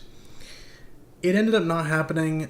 Honestly, maybe it wasn't able to happen to begin with, but even if it was, I got slammed with like almost 20 copyright claims, and I had to go back and do a ton of stuff, and the video itself wasn't really done. It was a test upload. So I ended up releasing the video on June 6th, which is another funny history reference, ha ha ha, D-Day, but it was right after Andor Season 2 ended, which is highly unfortunate, because I really wanted to have the video done before Andor Season 2 even began airing, because then I am insulated from any criticism, external or from myself, about, like, why didn't you have Andor Season 2? Now, here's something some of you may not know. I have not watched Andor Season 2. Not a single second of it. Because I kind of told myself that if I were to watch it before publishing the video, then I would want to kill myself, because I would see all of the 1,000 things from Andor Season 2 that are probably super important and very contextually relevant to what we already had on the video, and I would end up wanting to rewrite stuff, which it was way too late in the game to do that. So the timing was just really bad. So I am going to watch it. I very much want to watch it. I'll probably start like in the next couple weeks. And there will be other videos in the future about Andor. I don't know when, I don't know what exactly, but they will happen one day, I promise. So what do we have here? Yeah. So Season 2, I've seen clips. When I say I haven't seen second, it's a bit of a lie, slightly. Welcome back. I've seen a couple clips from Andor Season 2. I know they would be relevant, and that gnaws at my very soul. But we had to leave it out. I like to think we created a complete narrative without it. But I definitely want to go back at some point in the future and just rant about Andor for a very long time, because it is. Are we in the Andor? Are we in the Andor part? We are. Yeah. On the Andor no. part. Did you already talk about how we got endless comments about yes. Andor Season 2? Yeah. You know what? I'll tell you what, chat. We're gonna after this, if we don't play Helldivers, we're gonna sit here and binge watch the entirety of Andor before he has to go to dinner. I don't know that there's the time in the day for that.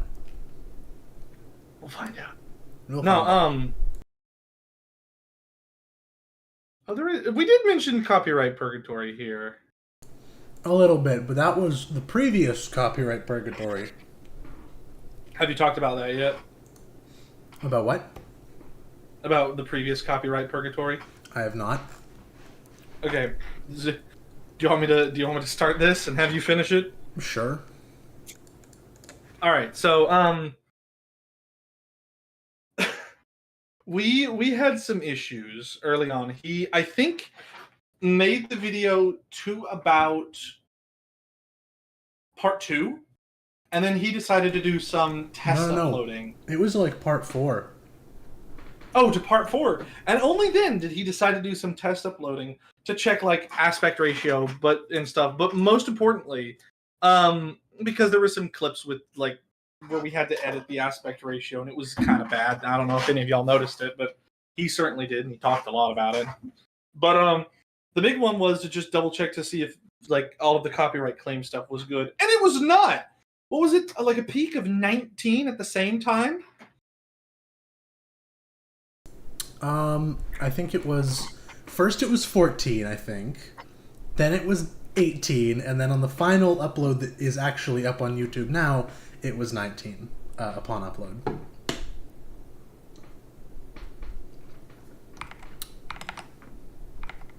Yeah, so it was bad. The amount of time where I consoled him was, yeah. There's a song by George Harrison, post-Beatles. There's 2 songs and they're relevant. So there's a song most of you probably know, My Sweet Lord. It is the best song I think he ever wrote. It is in his first solo album. And there was a lawsuit over it because the part of the backing track sounded kind of sort of like an older, like, Southern... I don't know what exactly... It sounded like Southern quartet song.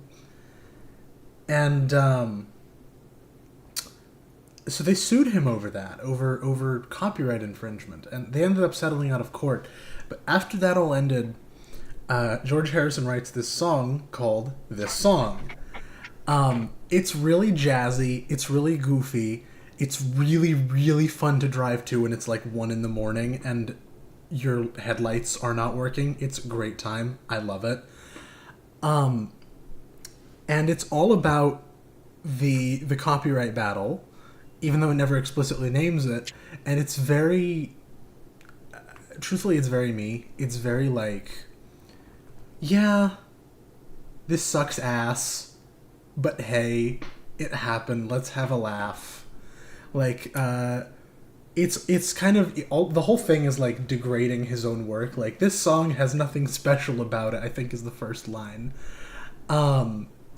I have listened to that song so many fucking times in the last year dealing with copyright. Gotta be like 50 times.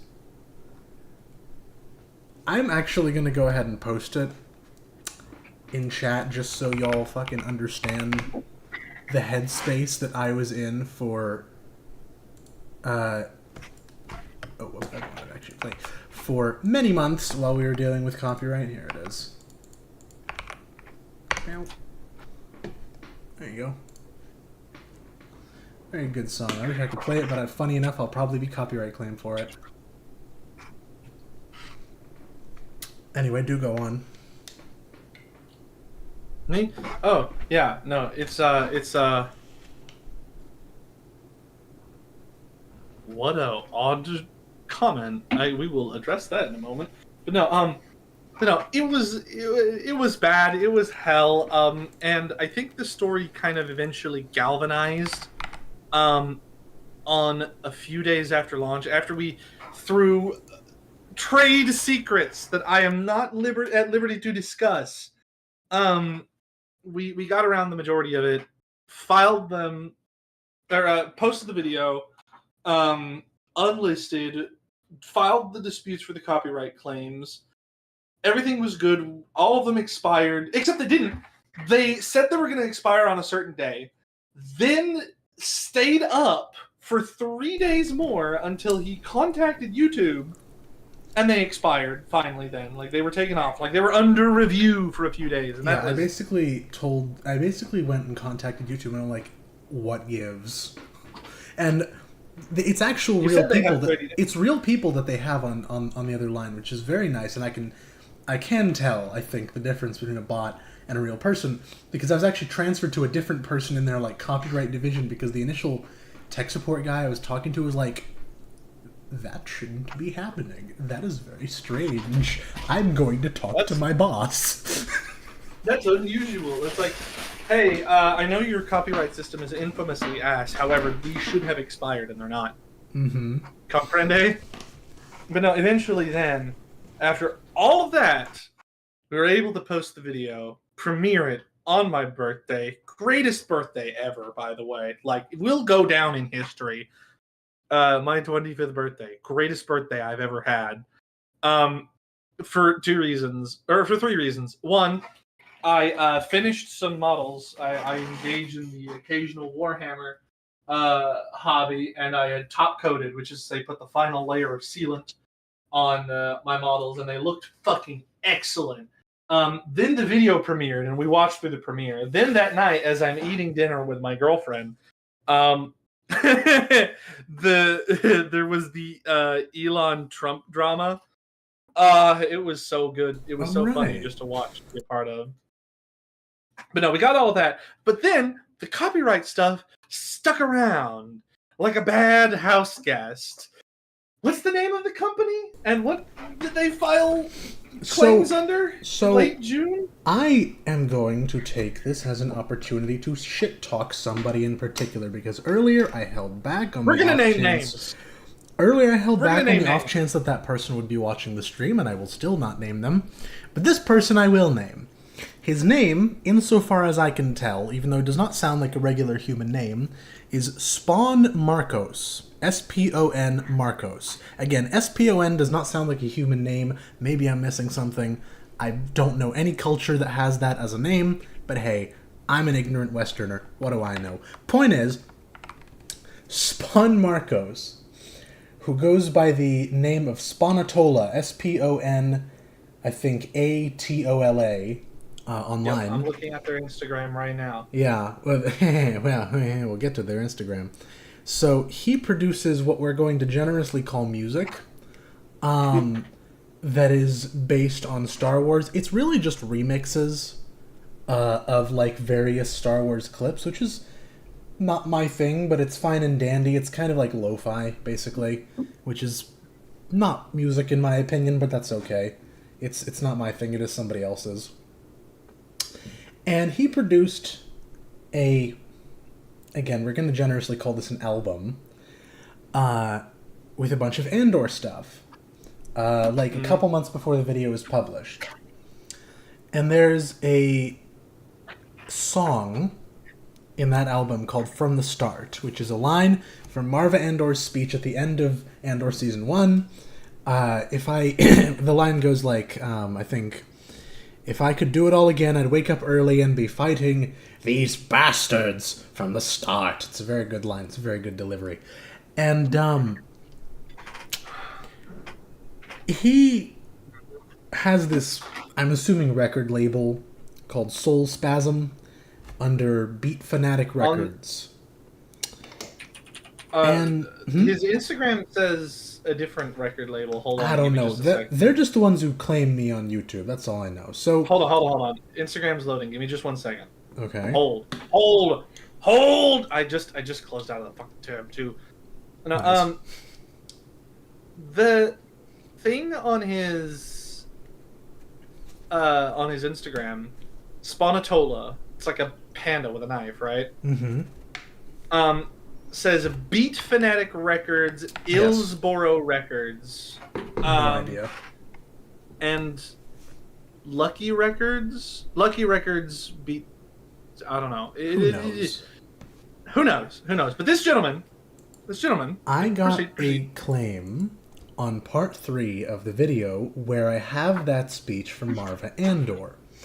And it says I have this song, which, by the way, had 8 views on YouTube at the time. This song was supposedly in my video. Now, I tracked it down, and what I figured out was that it's not a song, because there's no song there. It is a clip from a TV show, and we both happen to have used that clip in our content, which is fair use. What he did was fair use. What I did was fair use. And so I'm like, okay, this sucks. And this is the first time this has happened to me, but where the copyright claim is straight up claiming something that isn't there. But okay, that's fine. It's probably an automated copyright claim. I'm sure I can find some way to speak to this person and resolve our differences, and I'll file the dispute, and I'll tell his record label, hey, we did this by accident, release the claim. I thought we could settle this like gentlemen. So I texted him on Instagram. Let me actually go open up my Instagram now, and read what I wrote him. I You're really airing out all the dirty laundry here. Yes, I'm pissed off, and this is a behind the scenes. Well, here's what happens behind the scenes, ladies and gentlemen. Here's what I wrote. I'll cut some of it, but I said, "Hello there." Haha, funny. We both do Star Wars. Hello there. My name's Jacob, aka Arkin the American on YouTube. I have a problem I'd really love if you can help me with. I've been sitting here trying to figure out how to write this message because it's an awkward subject, but whatever, into the breach I go. I hope this isn't too strange for you. And then I explained I published a video on YouTube what it was about. Andor makes up the middle portion of the video. Other day I received a notification that my copyright, I got a copyright claim, something called From the Start by you. I did not use any music in my video other than soundtracks from Star Wars, so I was very confused. Having listened to it, it would seem YouTube's automated copyright detection flagged me for using the same speech by Marva Andor that you used in your song. I already filed the dispute, but if you could speak to your record label and get them to release it sooner rather than later, that would be great. YouTube is holding all my earnings on the video until the dispute is resolved, and it is, as you can understand, a very stressful situation. Again, I apologize if this is really strange and out of the blue, but just as it is for me, but since you're a small independent creator like myself, I figured it might be easier to just talk to you directly instead of biting my teeth for a month waiting for your record label to reject the dispute or accept it or let it sit until it expires. Whatever the case, thank you for your time and good luck with your future musical endeavors. This was at 12:24 a.m. on June 20th. And though I would like to point out, though we were frustrated and upset, the both of us at this point were kind of under the assumption of this has to be like automated. Like this is YouTube doing a YouTube thing. I figured we're gonna talk to creators. Maybe we're gonna. I figured like networking. I figured right? like he uploaded his stuff to the content, like the content ID database, and then the content ID bot like did another scan and found this song that isn't actually in my video, but that shares a lot of musical cues with it for obvious reasons. I'm like, okay, it's fine. So I sent him this message.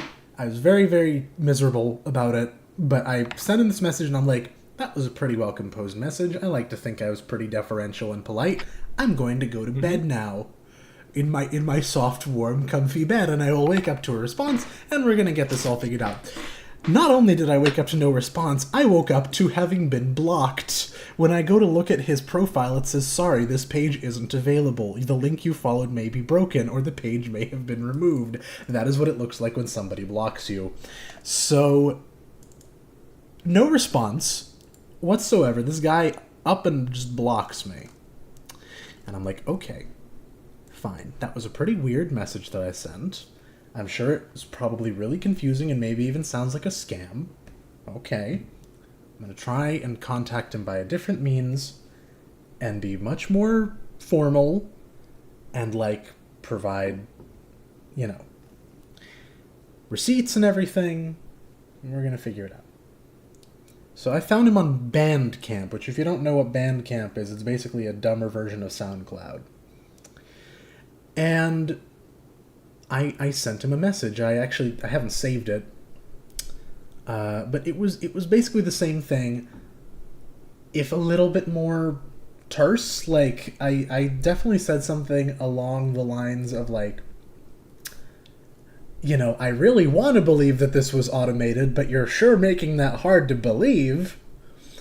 Mm-hmm. And after that, I never got a reply to that either. I've never actually spoken to him. I've spoken to him, but he's never spoken to me. And all I know is that, like, the next day the copyright claim was dropped. I really doubt that was a coincidence. And I'm like, okay, fine. This is Okay. odd. That sucked, and it cratered my views, and I'm not making any money anymore. But that's okay. That's fine. That's fine, he says, shaking on the inside. The other day... My normal calm had been compromised. The other day... Let me actually go... The other day, 2 days ago, I received another copyright claim. The same thing, the same quote-unquote song, with the same speech that he did not write or create or publish, just took and reused in his quote-unquote song. I got the same copyright claim on our first fireside chat, which had, that was a long stream. And at some point we had that clip from Marva because I couldn't remember exactly how it went, so I just went and played it on stream. I filed another dispute. Which, let me... You sent it in. No, what I sent you was the message that I sent him, which I'm going to read in just a minute here. Oh, boy. Oh no, I didn't. Yeah, no, I didn't. I didn't change the copyright dispute. What I did was I sent him another message on Bandcamp, which was a lot less polite, and I will now read it for your pleasure as my viewers. This is what happens when I crash out. This is real crash out hours. Get ready. And this is like 4 a.m. by the way when I wrote this. Good morning, Mr. Marcos. He's in Florida, so it was morning for him. Good morning, Mr. Marcos. You may or may not remember me from my rather strongly worded message to you on this platform about a month ago. I'm assuming you read it, though since I never received a response, I can't be sure. One way or the other, I will be proceeding under the assumption that you have read it. I'm writing again on the exact same subject that I did last time, only my patience has now expired. One of my old live streams on YouTube has been hit with the exact same claim for the exact same clip, which again, you do not own. While your revenue sharing is not quite as financially crippling on an old live stream as on one of my flagship videos, it is still a brazen insult to me and my work. Since you never responded to my previous message, I still do not know whether these claims are being administered automatically, or if you and/or your record label are making the claims manually. However, at this point, I am operating on the assumption that they are manual. Scrolling through other YouTube videos containing the same clip from Andor, I can see the same claim popping up over and over again. Enough is enough. Deliberately or otherwise, you and your record label are engaging in fraud, and you can no longer claim ignorance since my previous dispute was quietly accepted after less than a week. Meaning, you or one of your people read it and understood the situation clearly enough to back down. You are continuing to engage in the same flagrantly fraudulent behavior, and these continued violations are just asking me and all other creators you are scamming for legal action. This crime has a name. It is intellectual property theft, which I will be perfectly happy to report to the actual copyright holders if this happens again. Enjoy your extortion money, you sleazy bastards. Or bastards, singular. Regards, Jacob Repkin. This is what happens when I get mad at somebody. Incredibly valid crash out. Incredibly. As a matter of fact, he sent me this to look over, and he said I might be a little mad, and I responded by saying, a little mad. Very understandable crash out.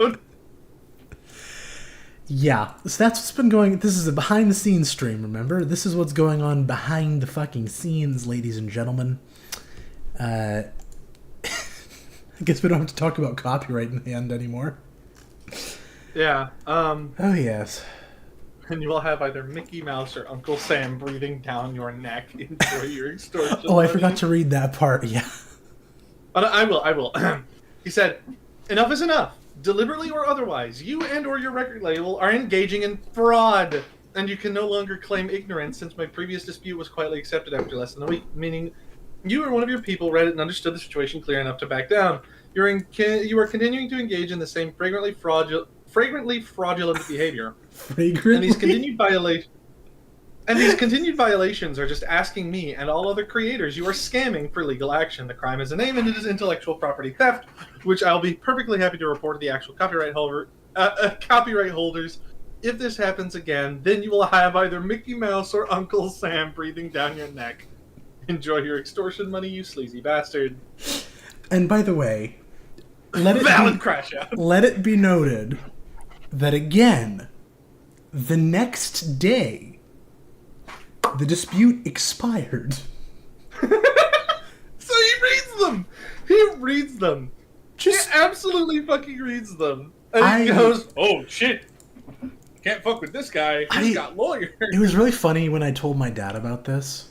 And I'm like, I don't know if this is I don't know if this is a automated thing and the system is being dumb, or if this guy is trying to scam me. And my dad kind of looks at me, does the whole glasses tilt. He's like, this man is trying to steal your money. Looks like he was right. Anyway, what the fuck? Did I just start a firestorm in the chat by reading that? I may have. We have a little fun here. We have a little fun. Alright. So, that's that. Let's move on. So, we already talked about... Of course he's from Florida! Yeah. We talked about copyright purgatory. We talked about the tonal shift. We talked about cutting Saw Gerrera before. What What have you done? Oh. Don't worry about it. We talked about Tarkin finally No, coming we've into not. the story. We have not talked about Tarkin. Yeah, you want to start with this? You did the voice line. Oh God, yeah. Okay, so everybody here, thank you for your kind words. I still hate listening to that. I did the voice for Tarkin. You want to know why? Hold on. It came from like a night where we were in my personal Discord and we were doing like a round table voice actor sesh or VA sesh where we were just reading shit. And like eventually I was just like, I think I can do a pretty decent Peter Cushing as Tarkin. And like I did it, and eventually it got to the point where like we wanted to include a particular Tarkin quote from one of the novelizations, and I don't know who proposed it, but came up with the idea of like, oh, just have somebody voice it. And then it was like, let's just have Wilson voice it. And I'm sitting there for months dreading that, knowing that it's like at the start of part 2 or part 3. I think it's part 3. And I need it, or he needs it for there. And I did it all in one November day. I think it was November. My brother in Christ, that was like the last thing we did. God. That was after part 4 and 5. I think after everything was edited. One night we just sat down. I can go find it. Has a file? Let's see. This might take a while. From Wilson. But it was like just a few months, just like a month or 2 before release. It was very recent. Yeah, it was. That was something. But yeah. It was at the start of part 3. So the thing. No. So yeah, it was in April. It was at the end of April. Oh my God. Oh no, that's something else. I think it was in March. Or the very end of February. Yeah, it was very recent. What else did we want to talk about, Tarkin? Mostly just... There were very different ideas on what the thumbnail for this video should be. And, the first one we came up with was Tarkin, Krennic, and Dedra from Andor, arranged in the center of the screen on the backdrop of a Star Destroyer with the words, "Thus always to Tyrants," over it. And I ended up scrapping that idea because even though I like that thumbnail a lot, Dedra and Krennic never got mentioned in the script by name. And Tarkin gets his first named mention in part 4, I think. I mean, we have his name up on screen when we're doing the quote in part 3, but we don't actually speak his name or talk about him at all. He's just kind of there. Yeah, we really only dive into him whenever it's just like, we've described the like how the authoritarianism got there and why it's bad, but whenever we started to go like, so this is the system in practice, rule of fear, etc., etc., this is how it's going to go down. Did we start talking about the Tarkin doctrine and Tarkin in and of himself? That was how we introduced him, yes. Yeah. That was how we introduced him. Literally. So, like, I don't know. I think it kind of fit. I think it fit. But it also is kind of this long tradition of, like, having Tarkin exist, kind of, but not really acknowledged until later in the runtime of certain things, like Clone Wars or Bad Batch. Although he was kind of there from the start from Bad Batch, but he wasn't the main antagonist. He was there. Rebels, definitely. Like, he was the main antagonist for Rebels for a bit, and then Thrawn comes in, and Tarkin just fucks off. Speaking of... It's like, I'm going to leave. I am. Let's do this. All right, everyone. All right, so there are 20 people here. Oh, 15. Whatever, who cares? Everyone who's here, we're about to have a discussion. We teased about this. There's a lot of conversation about this. I'm just going to go out and state it, because we're at that point now in our script. Mithranundo, Don't try. whatever his Just actual don't, name is. Just don't try. Grand Admiral Thrawn is fucking mid. I say it. He's mid. He's mid. I can say it, even though it says as if he's got a pass. That was one of the things that I wanted to talk about, that I really wanted to talk about at the beginning of the video, because we wanted to talk about, you know, the symptoms of and the treatment of authoritarianism systems, right? And we wanted to show, like, the perpetrators, the victims, and the products of such a system, right? And we come up and across the issue of Thrawn, who, by all accounts, is a good commander, but he obviously serves an inherently authoritarian system and takes pleasure in doing so. So, if we were to deconstruct who is the greatest so-called exemplar of the Galactic Empire and its military prowess, and dive deep into, like, what he actually does and what we are given, we find that he's very mid. Like, honestly. And there's an individual already who's posted in the chat saying he wasn't mid in the EU. I believe you're wrong. I believe in all instances that Thrawn has been shown in Heir of the Empire, in the canon, he is a gifted, sure, but otherwise not particularly notable commander. It is honestly the situation that made him famous. But otherwise, I would postulate that everything he did could have been done by any other commander in the Republic. Probably was done by other commanders in the Republic during a time of meritocracy. And none of them got glory. None of them got any kind of notoriety. So why Thrawn? Right? Why Thrawn? And it basically just comes down to propaganda. So let's kind of dissect from a canon and EU perspective of why Thrawn is not as impressive as everybody makes him out to be. So somebody talks about Outbound Flight. Outbound Flight is a really good book. Have you read Outbound Flight, Arkham? I have not. I have not read any EU books, though I should like to.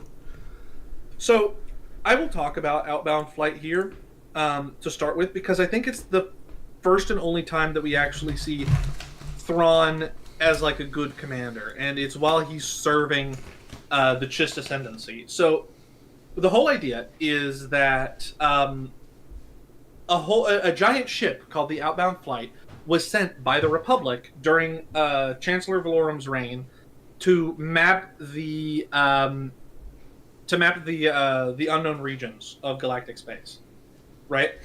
And for reasons that we will get to later, because it is important, the Palpatine does not want the Outbound Flight to find the things that are there in the unknown regions. So he dispatches the Trade Federation to basically quietly kill the Outbound Flight, right? And Thrawn just basically happens to be nearby and in command of a very small fleet of ships and a flotilla. But no. And what Thrawn ends up able to do is he gets this Trade Federation fleet, which is pretty much just like a Lucre Hulk, and it's 30,000 droid fighters as far as we're concerned, to bait out all of the fighters from the Trade Federation ship. He's able to hack them to turn all of the Vulture droids to his command, and then he uses them to kill the Lucre Hulk and save the outbound flight. And he didn't do it because of like Palpatine. He was just a nearby dude. He sees the outbound flight in trouble. It's in his region of space. He was going to order the outbound flight to like heave to for inspection anyway, but it sees it being harassed and harried by this giant, ship, and the outbound flight is calling for help, and so Thrawn just steps in to help. Good Samaritan shit. And how he's like able to hack the Trade Federation like control signal is barely explained in Outbound Flight. He's just able to do it. But that's like one of the only good mentions of like Thrawn tactics where he's like an actually good tactician. In other books, like the Heir to the Empire series, he is shown doing two particular maneuvers that come to fruition that we see other people doing in canon.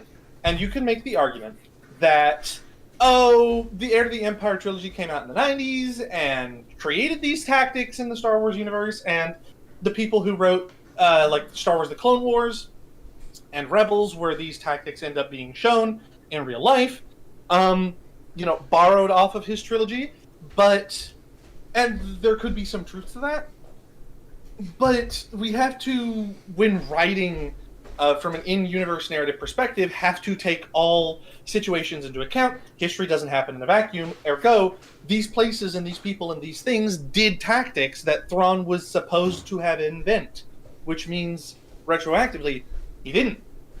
And what were these tactics? One of them, it's called a maneuver. I do not recall what its name is, but in Ryloth, when Ahsoka has the Resolute turn on and have its dorsal side showing and soaking up all the firepower, protecting the hangar and the main turbolaser batteries? Yes. That was originally, that was debuted in the second Heir to the Empire book. That was something that Thrawn came up with.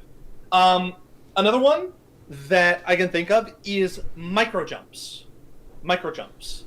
So like the idea of, and as a matter of fact, displayed in the same battle, the Battle of Ryloth, where the Separatist blockade fleet has like a few munificent frigates that are protecting a main Lucre Hulk blockade ship, and at the beginning of the battle, they call in for extra reinforcements, and 4 more munificent frigates appear from staging grounds, and they perform micro hyperspace jumps to get in the system.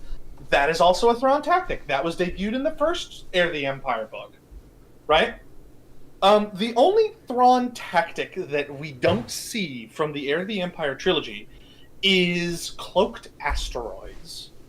That was something that he did during the Siege of Coruscant.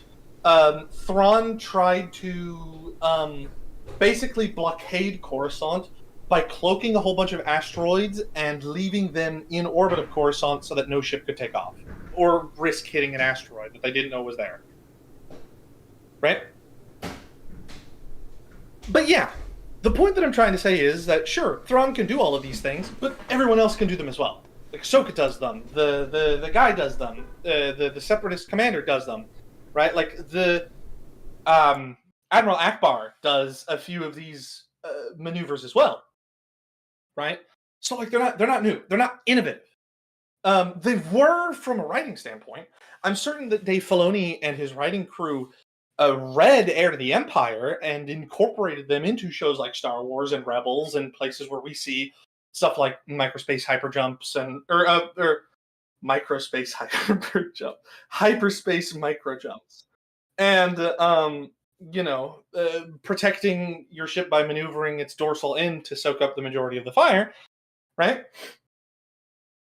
But like, the point that we made in the video is like a normal commander like Ahsoka or Akbar or whoever could do these as well, and they weren't necessarily like exemplary commanders. I mean, Ahsoka was a kid, and like fucking everyone was skeptical of his shit. Is it Rex was like, "Oh, are you sure about this?"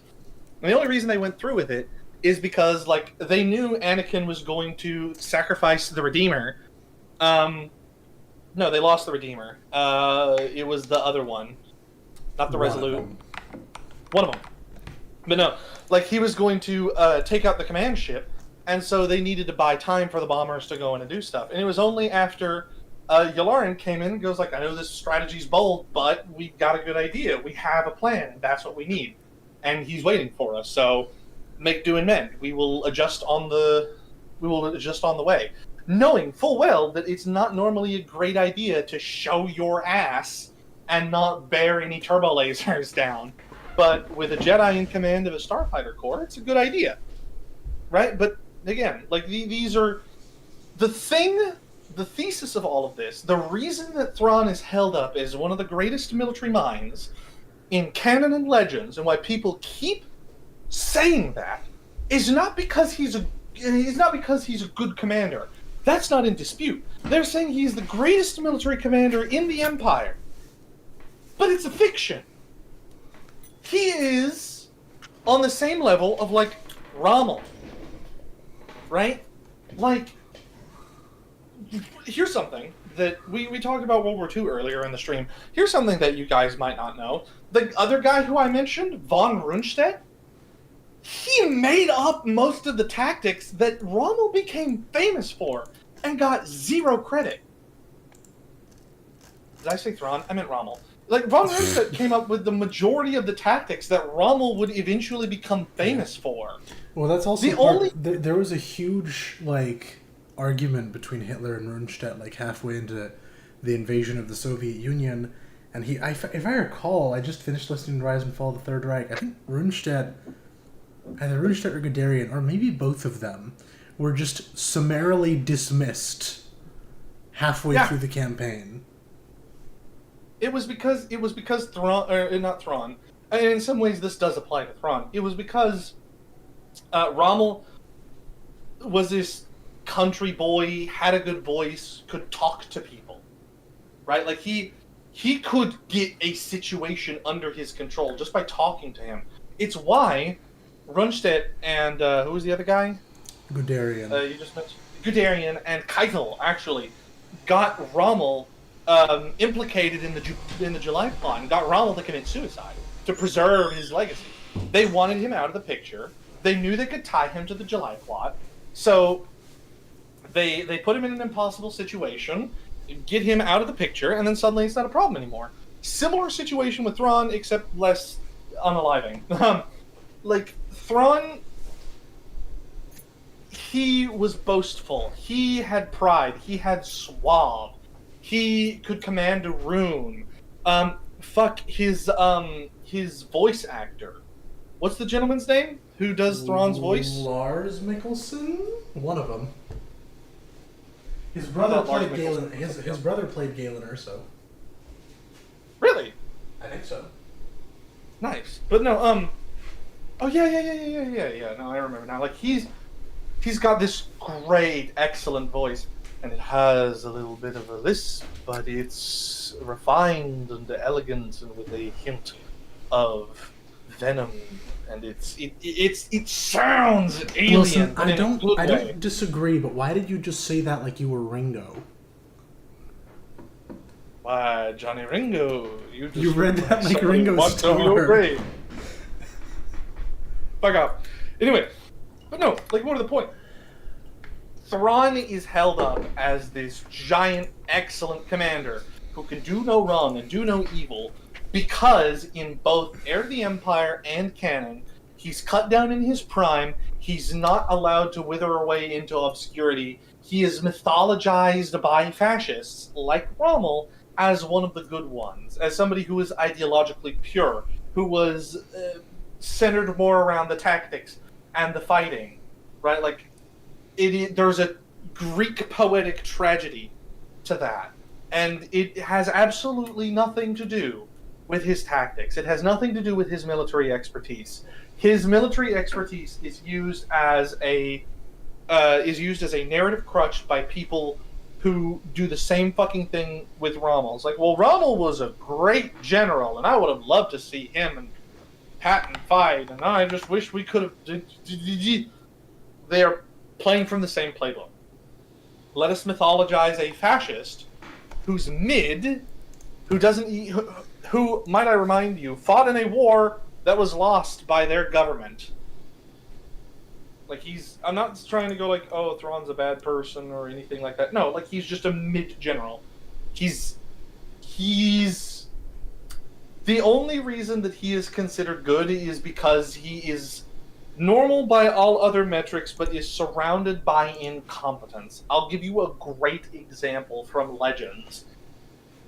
There were 7 Grand Admirals in Legends. One of them was this guy called Zinji, who was fat and grotesque, and ruled as a warlord. And he just kind of was this giant incompetent oaf, but because he was in command of the Super Star Destroyer, I think it was the Lusankia before it eventually fell into Rebel hands through the events of Dark Empire. But I don't know. I'm gonna be honest, this sounds like a laser pig rant. It's kind of true. But no, like, he was this just incompetent sleazebag, and because Thrawn was a Grand Admiral and he's a Grand Admiral, everyone's like, well, Thrawn's not like that. Thrawn's just better by comparison. Thrawn is one of the greatest military... You know what? Because this is sounding a little bit too ranty, I'm gonna end it off with this. I'm gonna end it off with this little bit here. Saying that Thrawn is the greatest military mind in the Galactic Empire is honestly damning with faint praise. And that's gonna be my stance on it. That's gonna be my stance on it. Saying that he is the greatest military mind in the galaxy from the Galactic Empire is damning with faint praise.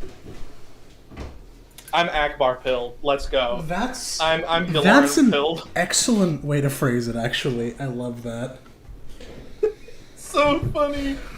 But yes, also, can we talk about how Yularen is just better in every aspect than Thrawn as a military commander? Yeah. Like, he refined the rough edges of Anakin's recklessness, made good every situation that Anakin was fine, kept the Resolute, Anakin's flagship, from being destroyed. When others Jedi's flagship, like the Negotiator, which is Obi-Wan's flagship, that got blown up like halfway through the war.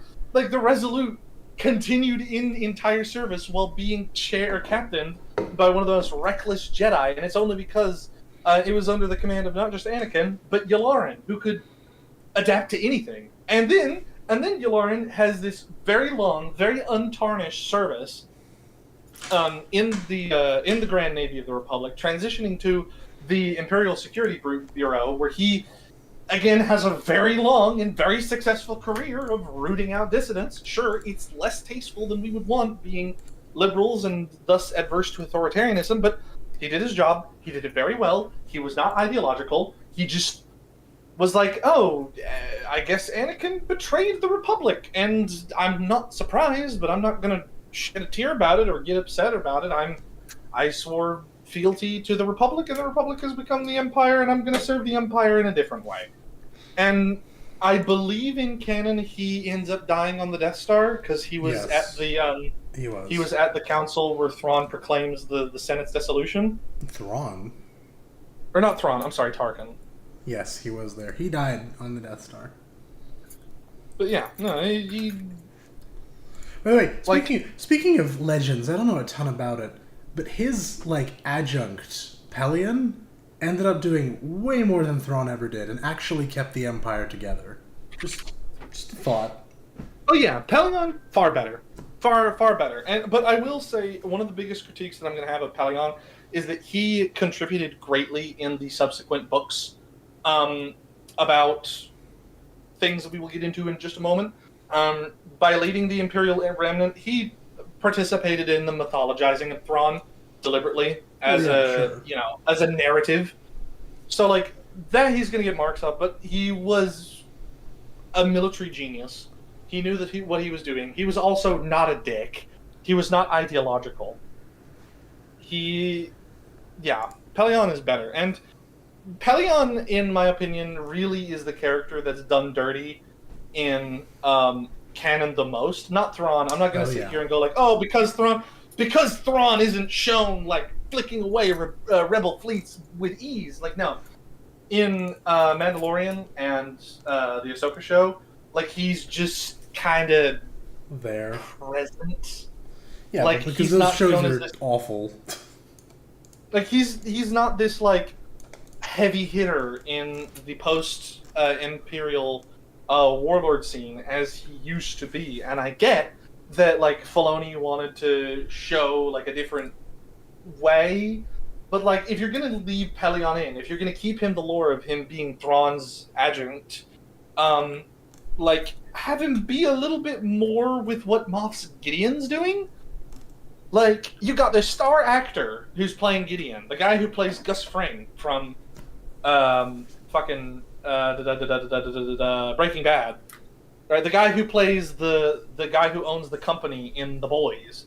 He's this excellent actor, and you're gonna give him, all this presence and all this lore, and then you're going to keep Pelion in as, like, what, an Easter egg? Pretty much. Come on. Which I think finally since we've talked about Thrawn now, and since we've talked about Pelion, I think it's time for us to actually talk about the elephant in the room whenever it comes to their mythologizing and eulogizing of them. And it was what Heir to the Empire, Outbound Flight, Dark Empire all led the groundwork for the invasion of the Yujan Vong in Legends. So, we all have opinions about this. I think you have the most succinct opinions about this. Do you want to start this? I have a very Go ahead. controversial opinion about it. Maybe even more controversial than my opinion about Thrawn. I do not like the Yujan Vong. I do not like them conceptually. I do not like them in execution. I do not like the implications that they create for the story and the universe of Star Wars. Now, on a very, very high level, I like the idea of extragalactic invaders that force the Empire, the Rebels, the Hutts, and every other warring faction to unify. One of my favorite fucking tropes is when the good guys and bad guys have to team up against worse bad guys. I love that. However, first I'm going to talk about practical things of world building, and then we're going to talk about the political aspect. So, the Yujan Vong in Legends are these extragalactic invaders. There are two major problems with them. So, their whole lore is like... So, the Star Wars galaxy is very, like, tech-ified. You know, the entire economy is dependent on droids and ships and hyperdrives and lightsabers and blasters. The Yujan Vong are the opposite. They are actively anti-technology. Their ships are biomatter. I don't remember the exact story. I think, like, they were enslaved by robots at one point and they rose up and became vehemently anti-technology. Cool. I like the idea. Great. So they come to the Star Wars galaxy on these sleeper ships. Again, all fine. And these ships, some of them, are the size of planets. And you think about, like, the Death Star is the size of a small moon, and it took 20 years and the resources of an entire galaxy to build. And the Yujan Vong, these fucking randos, come in here with these colossal ships, and a ton of them. I think they're literally called world ships. And they are just able to terraform any planet that they land on to their whim within like 5 years. And they're able to beat back the Jedi, the Sith, the Empire, the Imperial Remnants, the Rebellion, the Republic, the Hutts, everybody. All of them. That's my problem number one. It's the problem of scale. Star Wars is not Warhammer 40k. That kind of metal shit, while it is metal, it's not Star Wars. Like, there is a very real and semi-realistic sense of scale in Star Wars. Like, yes, it would probably take 20 years to build the Death Star, even with the resources of a galaxy, because you are fabricating a fucking planet out of thin air. Or like Star Destroyers. So there's canonically like 25,000 Star Destroyers that the Empire has built. And, like, again, with the resources of a whole galaxy, yeah, that kind of adds up. Scale is always like, a little bit weird, but more or less. And, like, think about the, like, foundational world-building groundwork that is done to justify that. Like, the company that owns the patent to the Imperial Star Destroyer is Kuat Drive Yards, a massively industrial planet with a very long, tens of thousand-year-old monarchy who's existed since the inception of the Republic to build spacefaring ships for the Republic and eventually the Empire, and they've created a shipyard that is a ring around the planet that can build like 200 Star Destroyers at a time, or something like that. There's a lot of groundwork there. There's an absurd amount of groundwork there. For the Death Star, it takes 20 years, the enslavement of at least 2 entire species, and the wealth of an entire galaxy. Yujan Vong shows up. Show up, eat biomatter. They are Tyranids. They're Tyranids. They're intelligent From Tyranids. 30K? Yeah, like, the Tyranids flood the people from StarCraft whose name escaped me. That's the Zerg. The Zerg, like, and the Yuuzhan Vong are all cut from the same cloth. They're gonna show up, they're extragalactic threats that are gonna show up and just harvest biomass. And then scourge the galaxy, apparently. Like, bruh. Like, the scale of the clone army is way off, though. That's an ancillary problem. We can get to that. We can get to that later. So that's problem 1, scale. There's another problem, and I don't know if Wilson remembers this, but I do, because it pisses me off, because yes, I did not talk about the Force or any of that in the video, because it was not relevant, but in the Star Wars galaxy, you have the Force, which courses through all living matter, sentient or otherwise, every living creature and organism, every tree, every blade of grass has the Force flowing through it. Except, for some reason, the Yuuzhan Vong. This is a plot point in those books about how the Yuuzhan Vong cannot be affected by the Force, rendering Jedi mostly impotent against them. So we're led to believe that the Force only functions in the Star Wars galaxy and not outside of it. Now, we did talk earlier about the midichlorian stuff, and I actually want to bring that back very shortly. It could be said that because the Yuuzhan Vong are not from the galaxy far, far away, and that the galaxy far, far away had these midichlorians at conception, and that everything living in the galaxy has midichlorians and thus is able to be manipulated by the Jedi, sure. Small issue with that. Those books were wrote before Episode 1 introduced that. That was not even a thing in George Lucas's mind. He wanted the midichlorians to be in the story to show that, like, the Jedi, like, to demystify the Jedi a little bit in an era where they were not, legends. They were not Kitsune-level legends, right? And something whispered in dark corners. Right? Like, that groundwork didn't exist. Right? So, that's problem number 2. And I want to talk about problem number 3, which is what we started in the script for the director's commentary, is what we wrote the Yuuzhan Vong to be. We said, talk about the Yuuzhan Vong, how to retroactively justify fascism. This is the third problem with the Yuuzhan Vong. We've talked about Outbound Flight. We've talked about the Heir to the Empire series. We've talked about Dark Empire. And now we're talking about the Yuuzhan Vong books. Outbound Flight established that Palpatine and Plagueis knew about the Yuuzhan Vong and were going to make the Galactic Empire, or at least this is what they tell Thrawn, we're going to make the Galactic Empire to be able to resist the Yuuzhan Vong invasion. And this is what's in Thrawn's mind the entire time in Legends. This is his driving force. Horseshit. Heinous activity. Shame on the person who wrote this book series.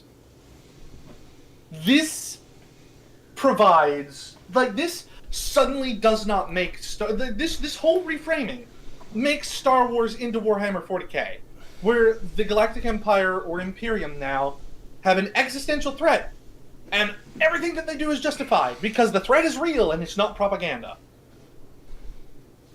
Malarkey. Bullshit. And shame on the person who wrote the Yujan Vong books for it. Good books. I will not criticize him in the fact that he wrote poor novels. I will criticize him in the fact that he retroactively justified fascism, which was supposed to be... which not only made it less unique as a story, but actively trampled on the dire warnings that George Lucas wanted to convey through his art to the American and public of the world. Right? TLDR, fuck Legends. Yeah.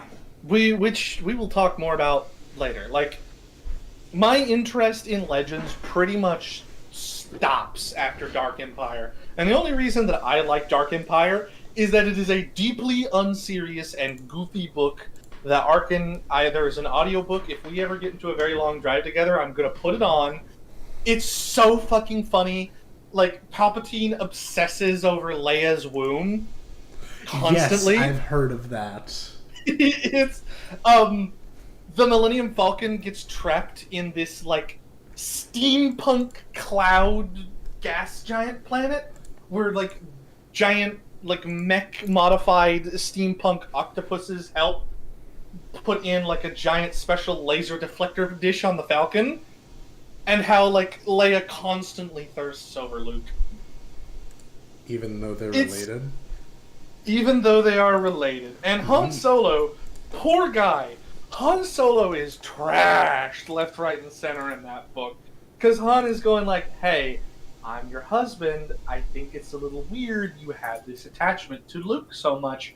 I love him. He's a great guy. I'm glad that he's my brother-in-law. But, like, this is starting to be some Cersei Lannister bullshit that you're pulling right now. I need you to stop. Like, I'm your husband, not Luke. And the fact that he almost practically says that had me in tears. Like, it just had me in fucking tears. We need to listen to it together. You will get a kick out of it, I promise. Okay. But Speaking yeah, of no, Luke, so... Han, and Leia. Ooh. Yeah, let's talk about them. We're on to part 5, where our main heroes, supposedly, are introduced. Luke, Han, and Leia. And what I wrote down here was that, and I don't know if any of y'all noticed this or if this totally slipped under the radar, but I kind of deliberately made the original trilogy's cast very unimportant to the story. Not only because I didn't bring them up until the very end of the video, but because even after I brought them up, I had a whole section where I basically was like, well, you know, Luke was important, but not that important. He was kind of an accident. Because again, sure, it's the will of the Force or whatever, but from my perspective as a historian, he just happens into greatness, which is how most people attain greatness in war, and that's fine, that's normal. But I very deliberately made them just another set of characters. No more important than like Cassian or Luthen or Mon Mothma or General Dodonna or the Spectre crew or anybody else. Because if you take... Like, because like they're just there. They're cogs in the rebel machine at this point. Are looking at the original trilogy, they are super important. But if you're looking at the entire 24-year span of Imperial history, they come in the last, 5 years. And granted, they do a lot of very important things in those 5 years. But ultimately, they're just another set of characters. Which, whenever you read about any war, but especially any revolution in history, is often the case. I mentioned Grand Columbia earlier. May or may not be because I'm listening to revolutions again, and because I'm on Simon Bolivar. Let's talk about that very briefly. The Spanish-American Wars of Independence in the real world, I mean, the wars themselves were 20 years, but the movement was almost half a century that it took.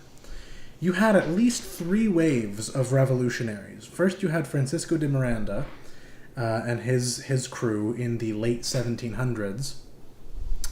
Then you have Simon Bolivar, who's very famous. Simon Bolivar, Santander, I'm totally mispronouncing that, Santander, Jose Antonio Paz, etc., Jose de San Martin, the like big famous revolutionaries of that time period, and then they all died off, or fucked off, or both. And you have a new generation taking over toward the very end of the wars and at the very start of independence. The person that comes to mind here for me is General Sucre, who I think the capital of Bolivia is named after now. In the Rebel Alliance, you kind of have the same thing. You have the first generation, which was like Mon Mothma and Bail Organa and Padme before she died, and Rio Chuchi, and the clones, and most of them died off or fucked off. A couple of them stayed toward the end, Mon Mothma, namely. You have the second generation of revolutionaries that comes after them. So that's Cassian, Luthen, the Spectres, and then you have the last wave that takes over at the end, which is our original trilogy crew. And you take them at a glance of the whole 24-year scope, and they're kind of just another group of important characters. Their personal stories, which is what the films focus on, they're told very well in the films, but like this is a history. This is not a personal story about any one character. It's about a revolution, which is a ton of different people setting aside their petty personal interests for the greater common good. That's what I have to say about that. Wilson, you take the Battle of Hoth.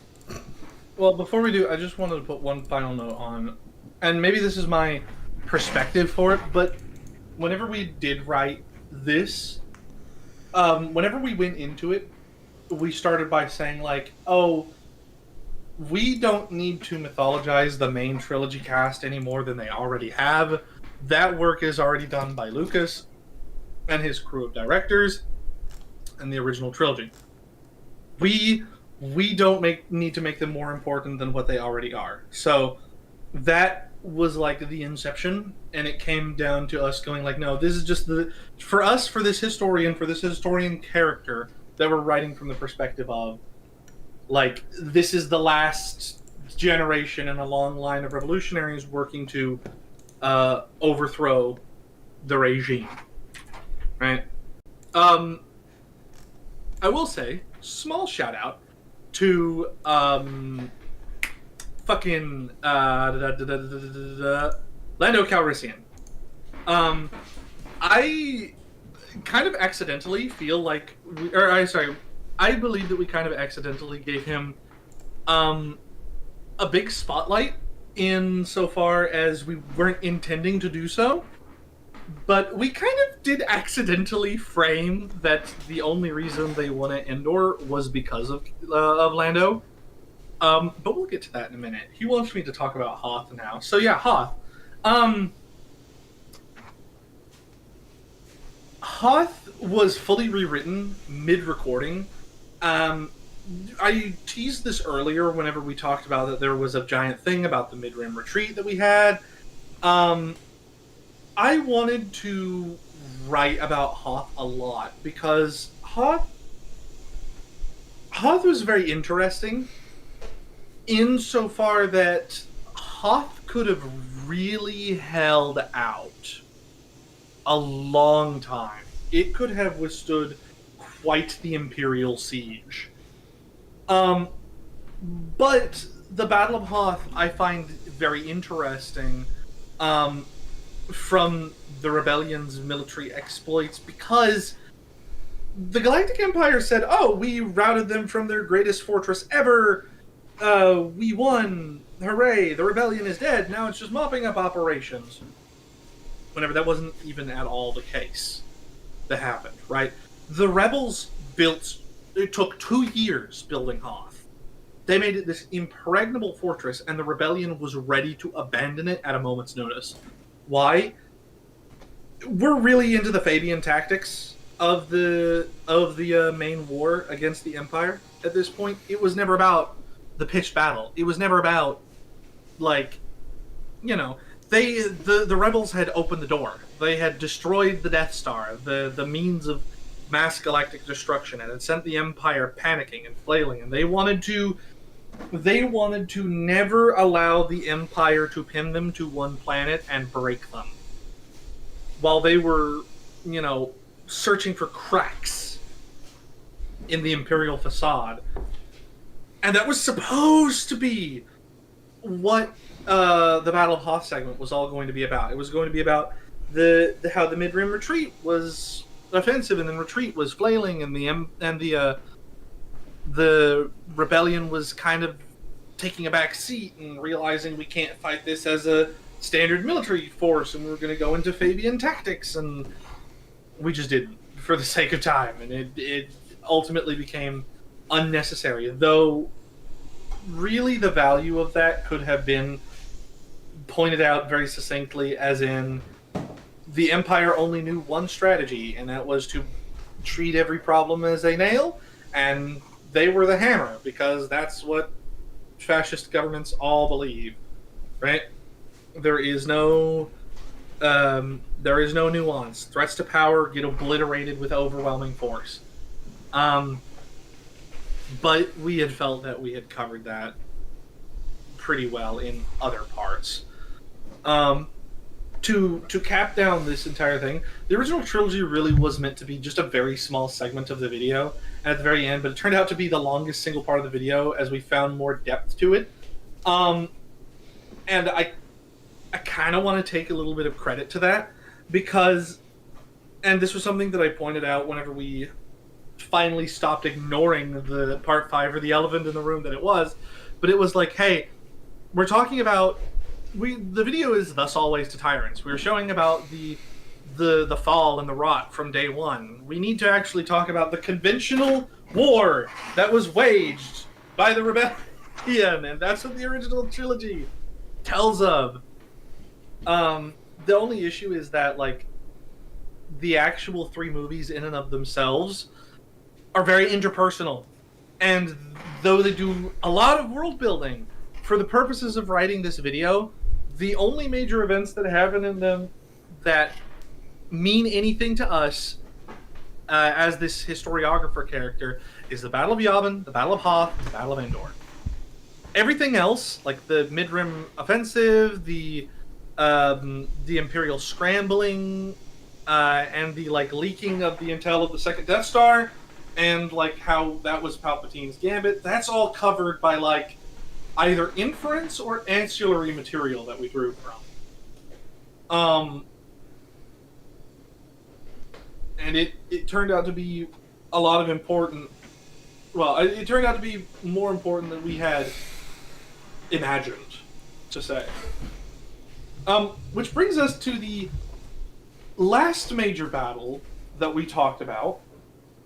And something that made a lot of people upset whenever it happened. I don't think people in the video were upset about it. I think they were upset whenever we mentioned it.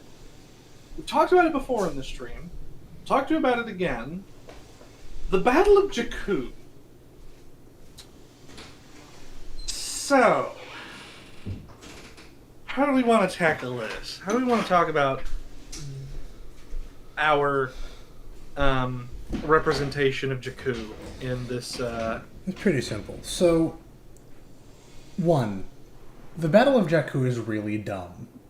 It's basically, what if the entire Wehrmacht and the entire Red Army, or the entire Allied force in the West, literally all of them, just decided to meet up somewhere, and not even somewhere important like Berlin, just like, I don't know,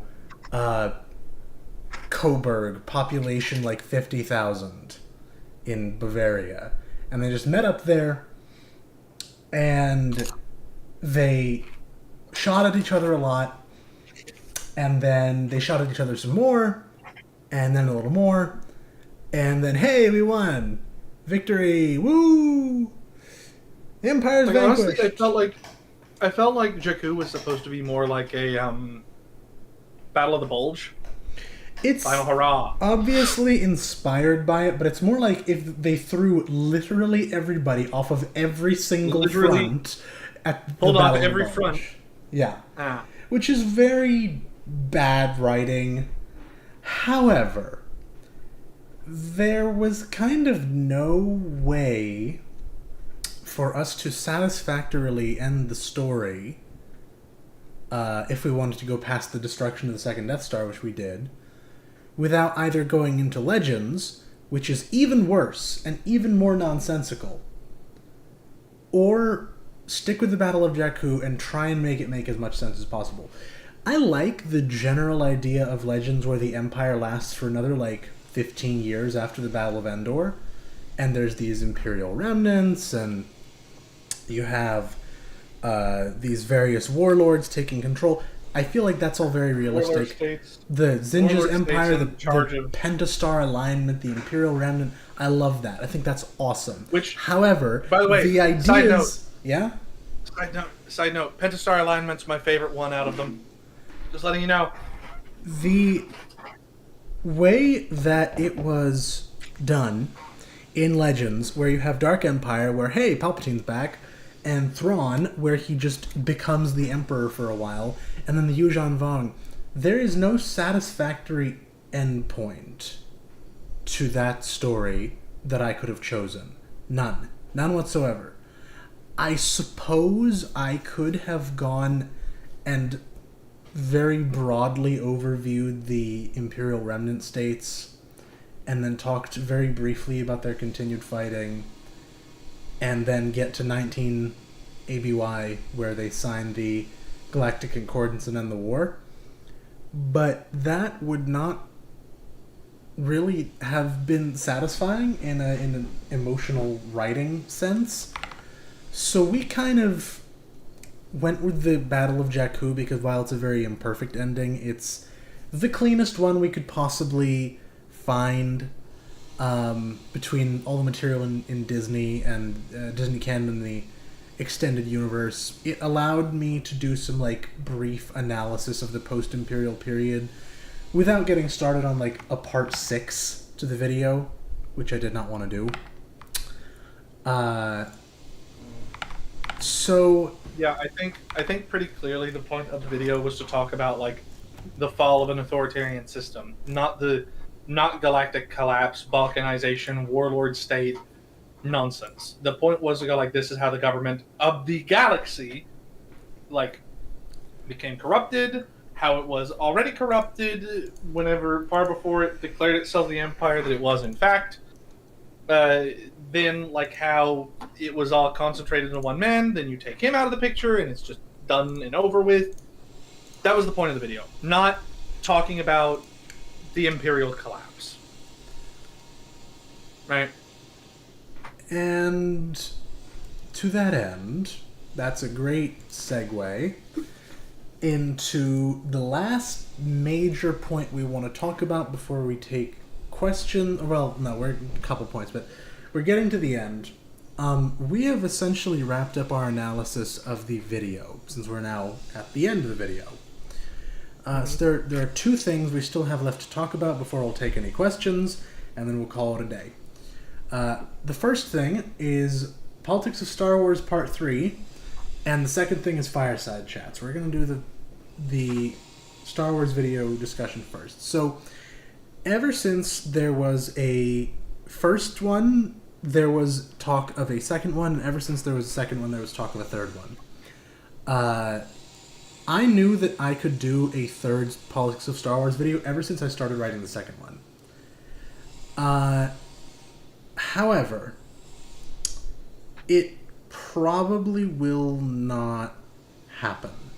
We have concepts of a plan, but the basic problem we have, which I've kind of explained to some people in the comments, is there are points I want to make about the post-Imperial era. I think it's a very interesting time period, actually, conceptually.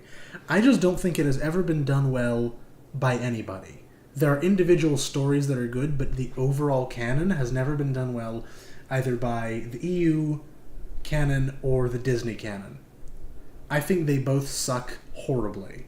Like, there's all sorts of concepts you can talk about there with, like, nostalgia for old regimes that, while they may have been oppressive, they created a illusion of stability in people's lives, and if a post-fascist government cannot create stability, then people will yearn to go back to, the good old days. So that's one thing I want to talk about. Second thing I want to talk about is the failure of the New Republic to centralize their excessive fear of becoming like the Empire, while also kind of starting to do that.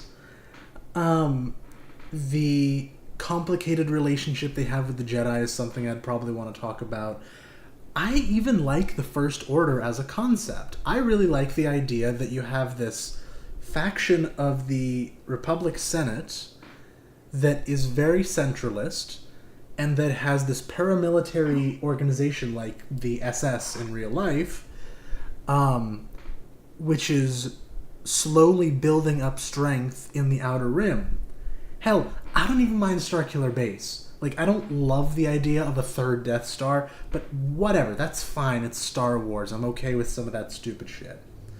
But the way it was done in canon was really bad, because they just kind of appeared out of nowhere with a fleet with no explanation of any kind, and suddenly they've transformed an entire planet into a Death Star, only, oh no, the Resistance, which inexplicably exists again, and the New Republic is just kind of okay with it, goes and blows it up. It's really bad, rushed world building. This is why I think the sequels will age terribly and why the prequels have aged so well despite all of their problems. Because yes, the execution was pretty poor in a lot of parts of the prequel trilogy, but the world building and the concepts were there. In the sequel trilogy, there was no world building and there were no concepts. The execution was more or less okay, but they were executing on nothing. The problem in Legends is kind of worse, to a degree. I could squeeze some meaning out of, like, the First Order and the New Republic. What I can't squeeze meaning out of is the Yujan fucking Vong, and Palpatine comes back from the dead, only somehow even dumber than what they did in canon. And Thrawn's back, and so on. And it's... I actually think wiping the slate clean with canon was a great idea, because yes, there was no continuity in the old canon. And sure, they've mucked it up again, but it's still not nearly as bad as it was in Legends canon. My problem basically is I have no material to draw upon. So my options are basically, I can either write my own story, which, I mean, I can do, but it's been done before. And probably better than I could do it. That's one. And two, the other option is to kind of do like a meta-analysis of why it failed, why every attempt at post-imperial storytelling has failed. Because the first video was a direct analysis, the second video was a narrative story, the third video could be like a meta-analysis of the media itself, not just the story. I could do that, but none of those ideas particularly thrill me. I don't feel like I'd be happy with my work. Like, the second video built on the first. It is better in every single way, in my opinion. First video had a lot of problems. I'm sure the second one does too. I would love to be able to do another narrative story, only taking what I learned writing the first one and make it even better. Unfortunately, there is no story for me to talk about in any capacity other than here's why this is a badly done story, and I don't want to fucking do that. I make these videos because I really enjoy, like the Star Wars one specifically, I make them because yes, they're a good vessel for talking about current political issues, sure, but also I like Star Wars. I like talking about it. I like taking imagery and music and plot points from this really cool stuff that I grew up with and then turning it into like a deep political analysis. I really enjoy that process, and that's something I couldn't do with a third video, which is why it probably will never happen. Like, maybe someday, 4, 5, 6 years in the future, Wilson and I will be talking And there will be, like, Star Wars goes through stages, right? Like, right now we're in a really bad place with Star Wars. It won't last forever. Eventually it will bounce back. That's how it works. Like, after Return of the Jedi, it was, like, a dead period for Star Wars. Then you have, like, some of the books that were published, and that was kind of a mini renaissance. You have the prequels, you have Clone Wars. You go into a bit of a lull as Clone Wars comes to an end. Rebels is struggling to come to a start. The sequel trilogy is controversial. And then you have like 3 or 4 years of really good Star Wars. The first 2 seasons of The Mandalorian, Jedi Fallen Order, Jedi Survivor, Andor, The Bad Batch, Tales of the Jedi. All of that in like a few years. And then it lulls, which we're in that lull now. And I don't know how long that's going to last. Maybe it'll be 2 years, maybe it'll be 10. Eventually, there will be more good stories, and maybe eventually there will be enough good stories for me to talk about that are cohesive enough that I can make all the points I want to make and still make a good video. Until then, but oh, somebody's dying outside. Neat. I heard that. Anyway, yeah, have you guys been hearing somebody mowing the fucking lawn for the last like hour and a half, by the way? I haven't, no. Okay, good, because I swear this man has been mowing the same like 3 square feet since 2 p.m. It's 4. But no, I mean, this is why part 3 is probably not going to happen. I hope one day I will be able to, but for now, y'all are gonna have to make do with my future plans. Let's talk about my future plans. Mm-hmm. So, fireside chats. We did them consistently every 2 weeks for 7 episodes, and then we went dark since April. There's a few reasons for this. It's because I've been moving. It's because I've had other stuff going on. Wilson's had other stuff going on. General malaise feeling with regards to politics. But another part of it is, I kind of, and Wilson and I talked about this a few days ago, I kind of got bored of it. Like, we kind of kept treading the same ground over and over again and getting to the same few conclusions over and over again. And A, it felt like viewers, you guys, were losing interest, and B, I was losing interest. So I kind of had a new idea for how we're going to do this, and I don't know when we're going to start doing them again, but we will eventually. I want to continue fireside chats, only instead of making them massive news summaries that devolve into infuriated rants about the descent into fascism, I want to start taking individual political issues, preferably one that's, prevalent in the news cycle, let's say like immigration or Ukraine or Israel or something like that, which was going to keep coming up in the headlines, and write like a little script, not a full script, just an outline with some sources, and kind of borrow the John Oliver Last Week Tonight format. We could start with like a 10 to 20 minute summary of the news, and then for the next like hour, we would just go and break down a particular issue to its bare essentials and explain like the origins of the problem, how the system we're talking about functions, why things are the way they are, how things are now and how current events are affecting them, and then what is to be done about it in the future. We have not ironed out exactly how that's going to look, but that is probably going to be the format from now on. I'm hoping that can be a lot more engaging for viewers and myself as a writer. I'm hoping it can be a lot more dynamic in terms of the formatting and what we are able to say. Instead of repeating the same 3 things, we can kind of vary our subject matter more. What did Wilson pin? Why did you pin that? So it's not lost. Oh, I see. Yes, that's a different thing. We don't need to worry about that right now. So that's fireside chats. And last item. So if any of you have questions, we've lost some viewers, so I don't know if we'll get very many. I'll wait for like a couple minutes. We need to what was the other guy named? Arkin the Canadian and Jimmy to come back in here. Get your behinds back in here, fellas. We are now doing the director's commentary has come to a close. We will now be taking questions from the audience. If you have any questions, now is the time.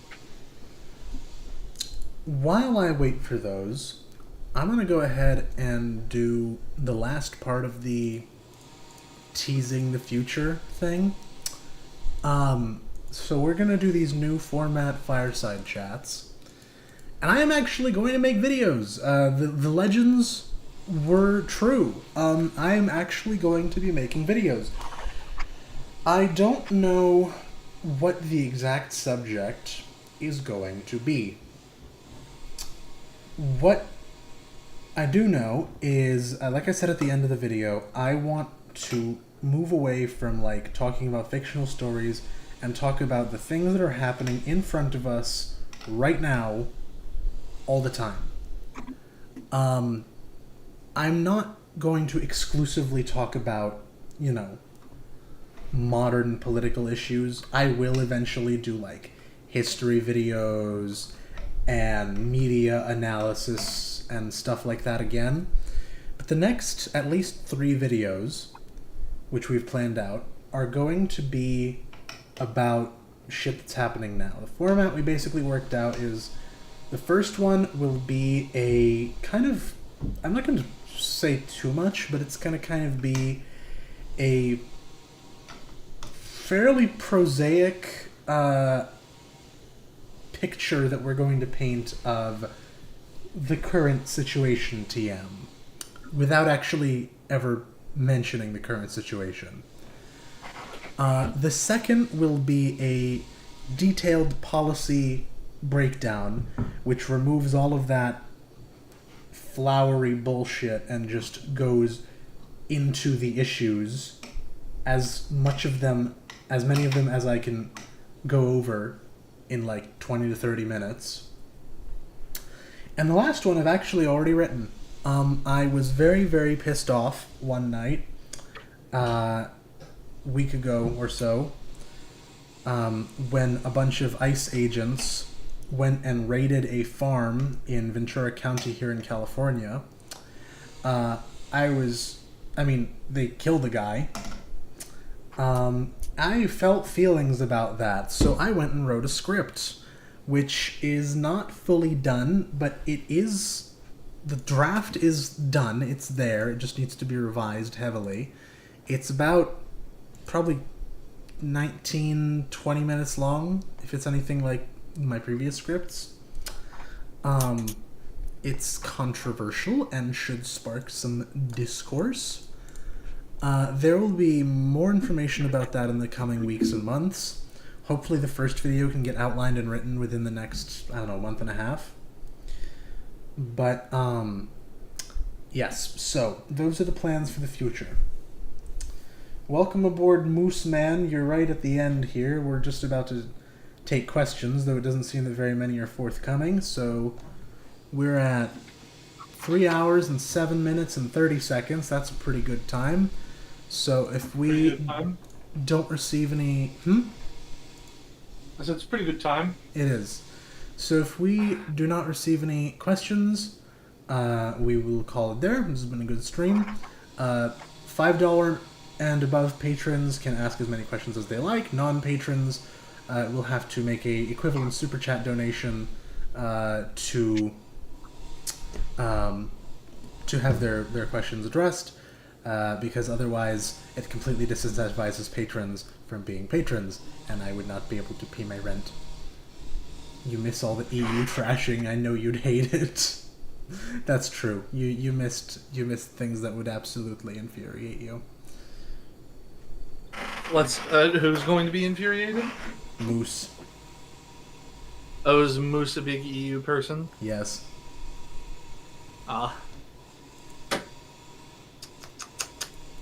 I've drawn him maps of the Legacy era before. Oh yes. Yeah, I want to see you. I want to see you draw maps of our Stellaris saves. Ooh, I'd love that. Oh.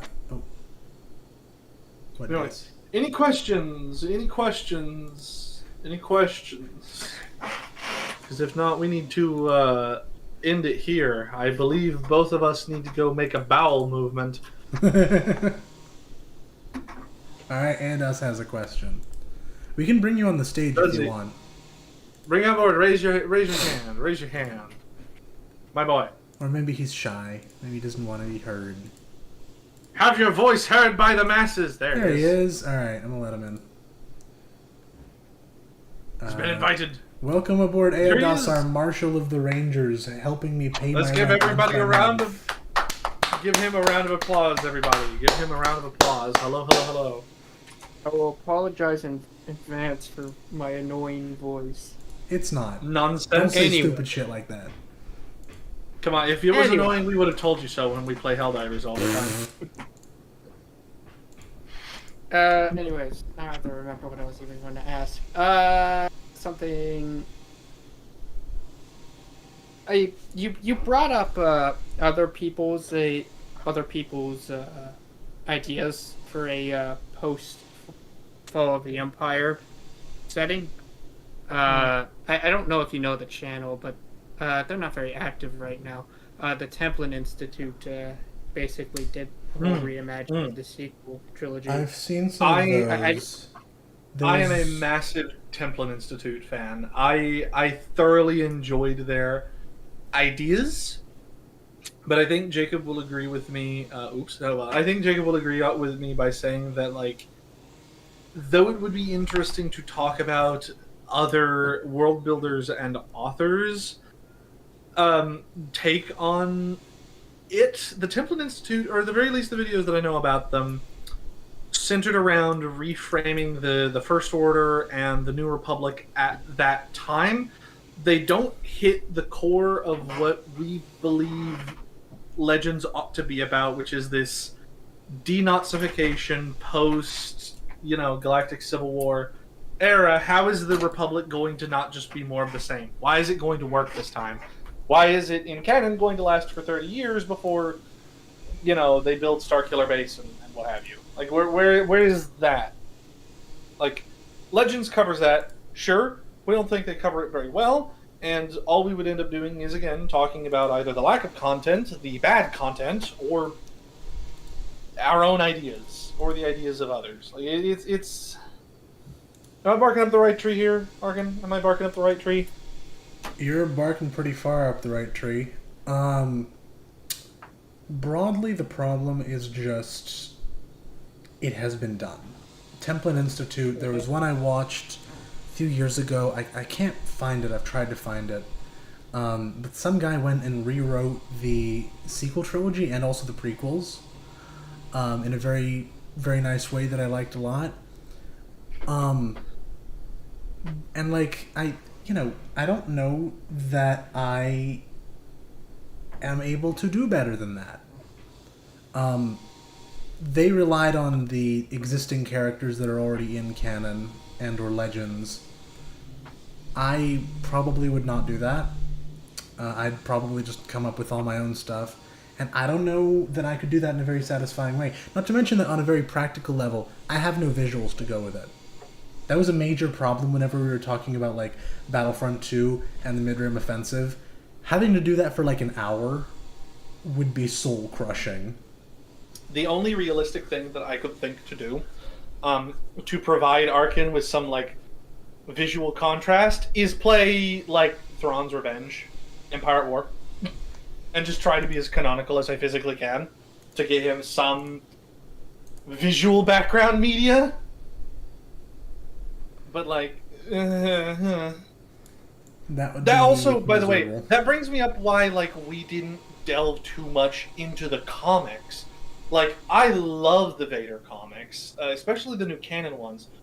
Not only are they great, they show an insight to Imperial governance that really helps to flesh out, or help to flesh out the early Imperial era before we got Andor, and really rounded out Tarkin as a character The only problem was, did we asked ourselves this question: do we really want to just have slides of comic book panels like slowly filter on and off screen while we're trying to make a point?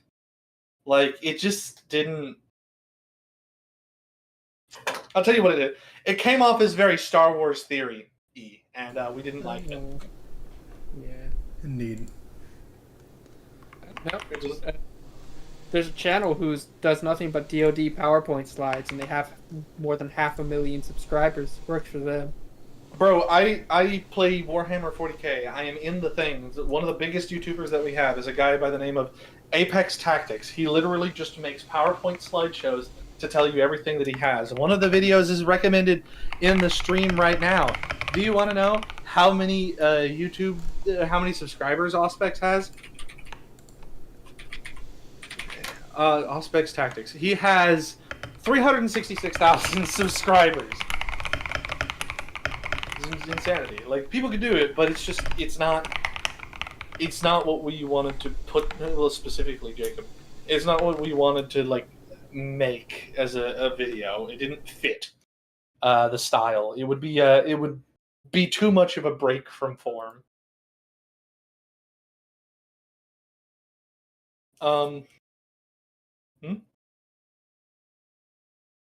that's really all I wanted to say about it.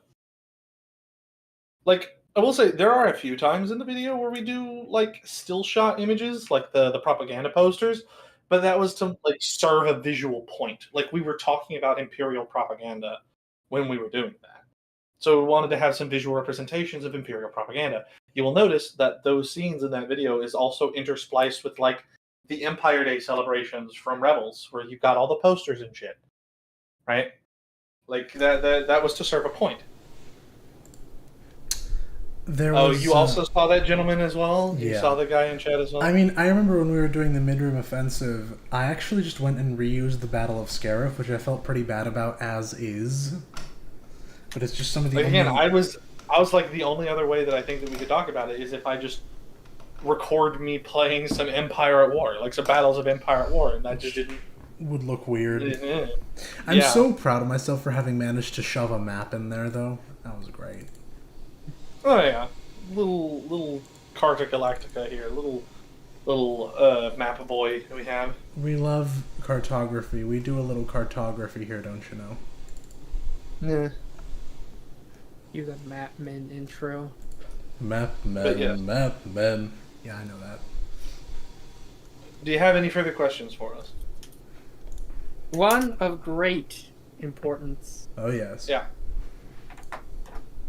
What is your favorite capital ship? In Star Wars? Ooh. That's Roger, a Roger. good question. For me, it's pretty easy. It's the Venator. Which I will actually start a fight with you, Adas. The Venator is a battlecruiser. It is a battlecruiser. It fits the abject definition of a battlecruiser. Well, actually, it's more of a battle carrier. Everything in Star Wars has a hangar bay that can only be considered as part of its armament. It would be no different from having lifeboats or boats to, like, transport high-ranking officials. You know, all of the boats on, like, the Bismarck, amidships that's up in the funnel there, most of those were, like, they were not lifeboats. They were to, like, transport, like, various high-ranking crew or crew on and offshore or to other boats. That is the exact same thing that, like, hangar bays in every starship does. So, like, the fact that the Venator had, like, a fighter complement is only ancillary to its main battery. It was fast. It was relatively lightly armored, except on its dorsal side, in order to like, you know, protect. It was armored mostly around the hangar and the turbo lasers. It had an all-or-nothing armor scheme, and it had a single battleship-sized armament. That is the definition of a battlecruiser. Fast, maneuverable, relatively lightly armored compared to battleships. In this instance, we would be comparing it to a Star Destroyer, which pretty handily fits the description of a battleship. It had a streamlined main battery armament. Star Destroyer, though. You'd be comparing it to the Providence. The what? The Providence would What be about what the Providence? that's its contemporary. The Providence? CIS. Well, It's General Grievous flag in episode 3. The Invisible Hand is a huge Providence one. Like, it was designed to different specifications. It's massive, comparatively to Providence's. But yeah, But there's also trenches. Oversized Providence. I would say that Providences are battle cruisers as well, except for the larger versions that were used by commanders. Those are very obviously battleships. Mm-hmm. They have more armor. They have higher complement of guns, and though they have a hangar bay, they don't have as big a hangar bay as the Venator. No, Jake didn't get to answer this. I want to hear what his answer is. I mean, the Venator is an easy answer, and it's probably the correct one for me, but I will bring up some other ones that I like a lot. First of all, the Acclamator and the Architens. I know they're not as good, probably, but I like the way they look. They are pretty. They're also not capital ships, and this doesn't answer Eidos' question. Define capital ship, then. I mean, if anything over 1,000 meters, I think. According I to don't know any of that shit. You're looking at the wrong person.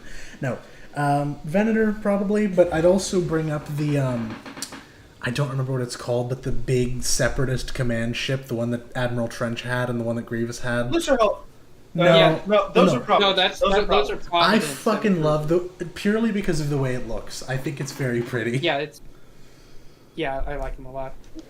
I ain't nobody's military man. I've seen a lot of people claim that the Providence is superior 1-1, despite literally every time we've seen a regular Providence versus Venator, the Venator wins. Yeah. There's also a couple times where a Venator wipes the floor of the entire flotilla of Magnificence. I swear people forget it is literally the first true Star Destroyer.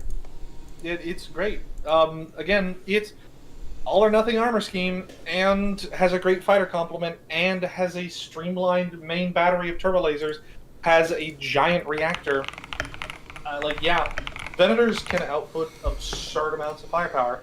And actually, I'm glad that we're talking about the Venator. This was I talked about this earlier in the stream, but there was a scrapped part of the video where we were going to talk about Imperial technology and its regression.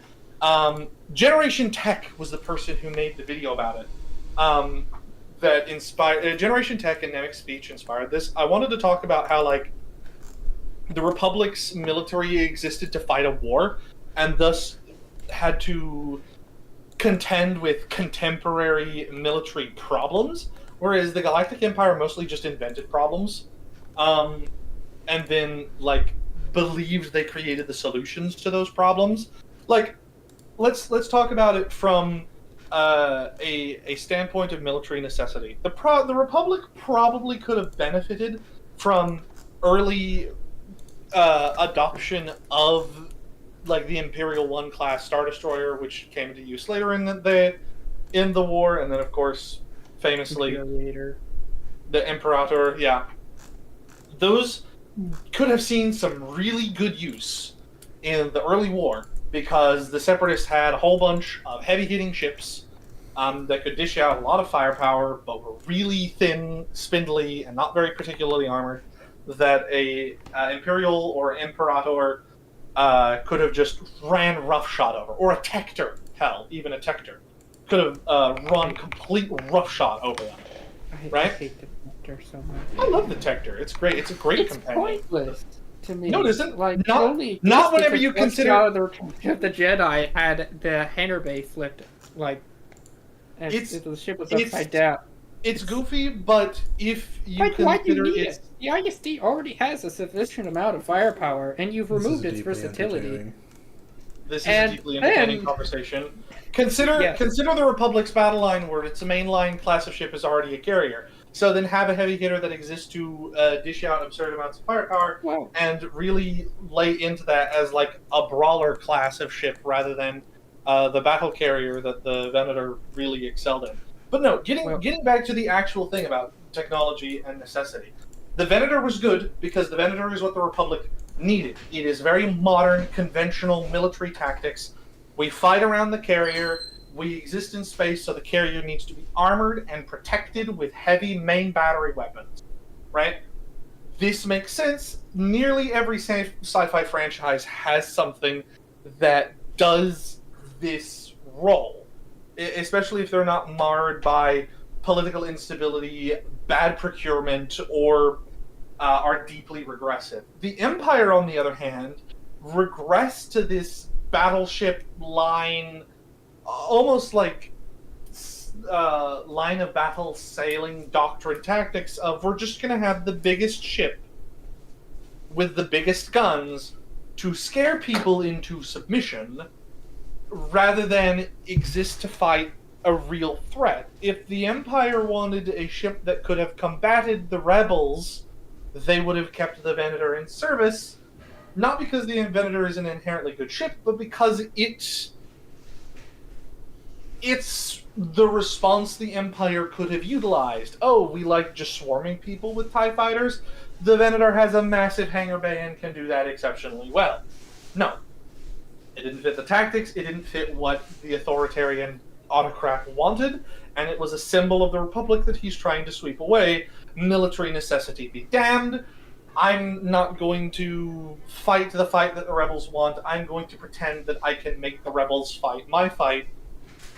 And when reality hits of they'll never fucking do that, they're rebels, they fight asymmetrically, the entire imperial military machine falls apart.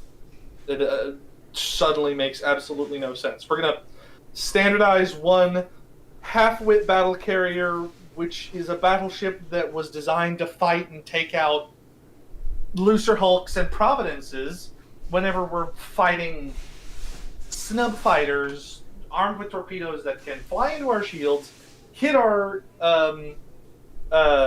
special points, hit our special areas. No, and then blow us up, and there's very little we can do about it because we decided that starfighters aren't important.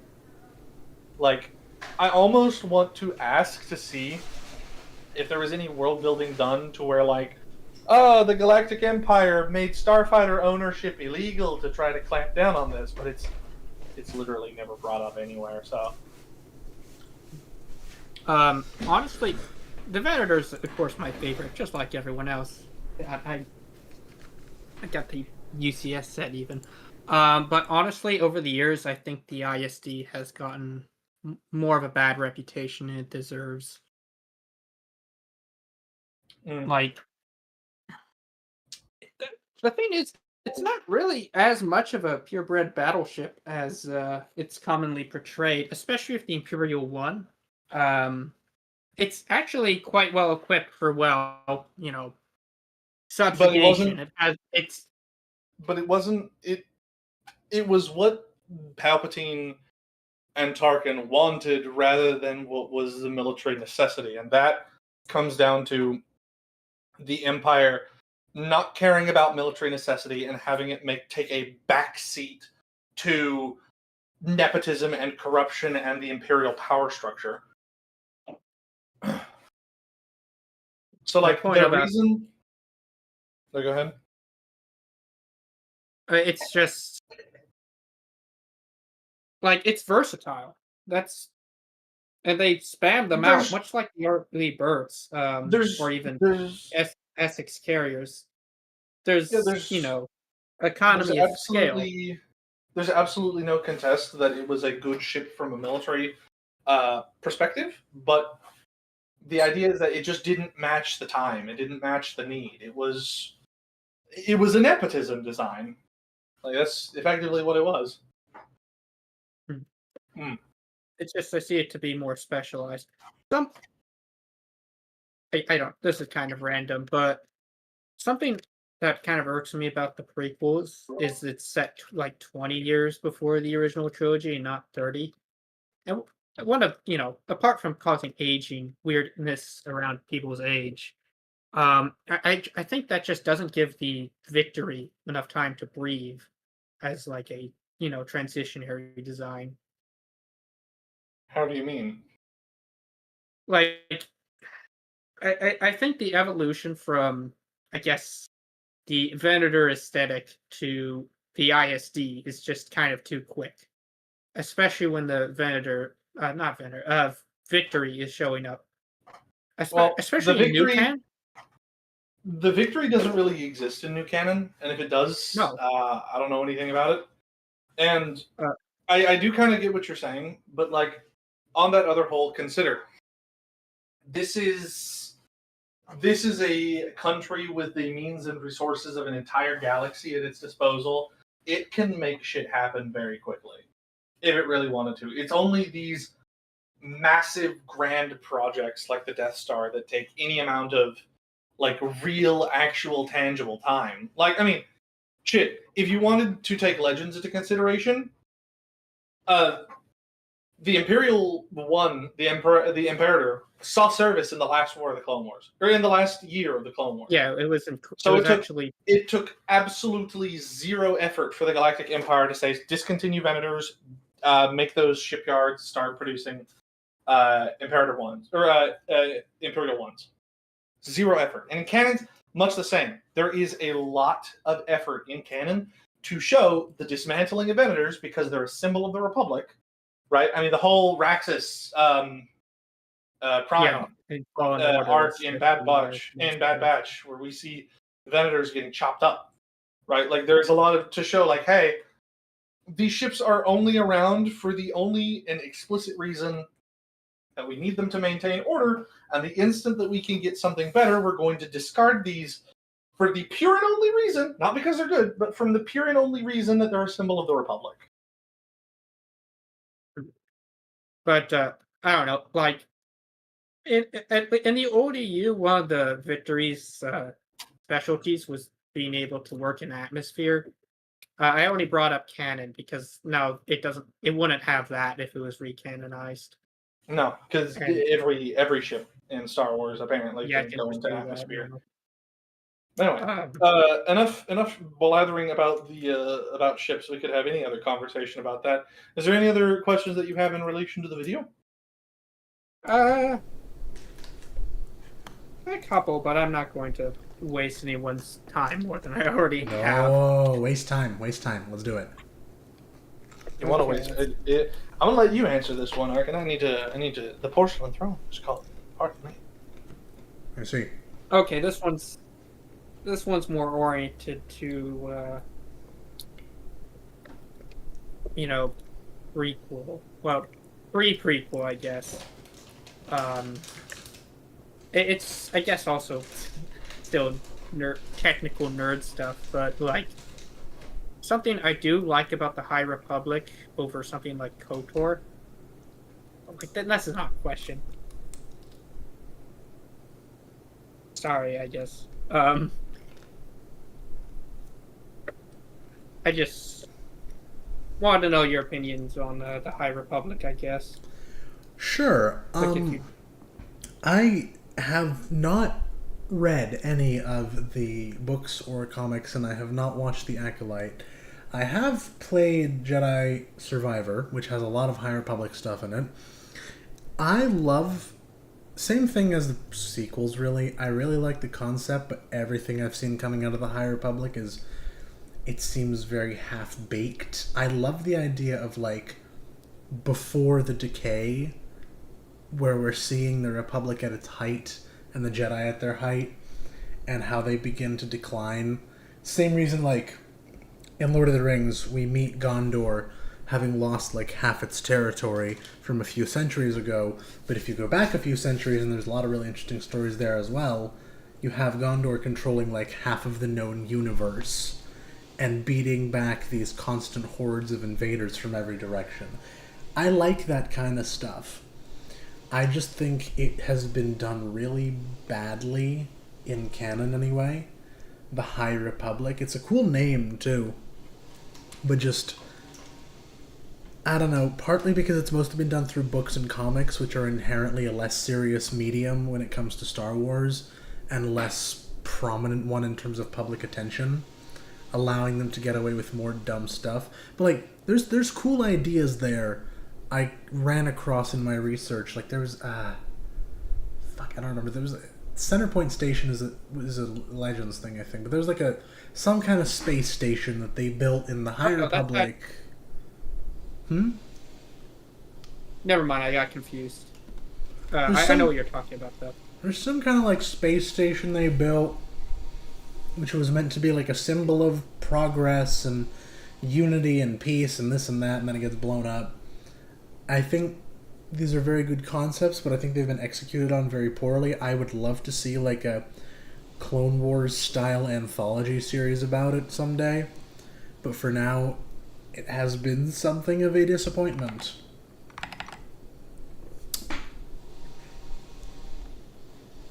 You said you had multiple. Keep them coming. Okay, second impotent question. I guess I kind of want to shift away from the technical stuff. I've already waffled too much about that. Which one?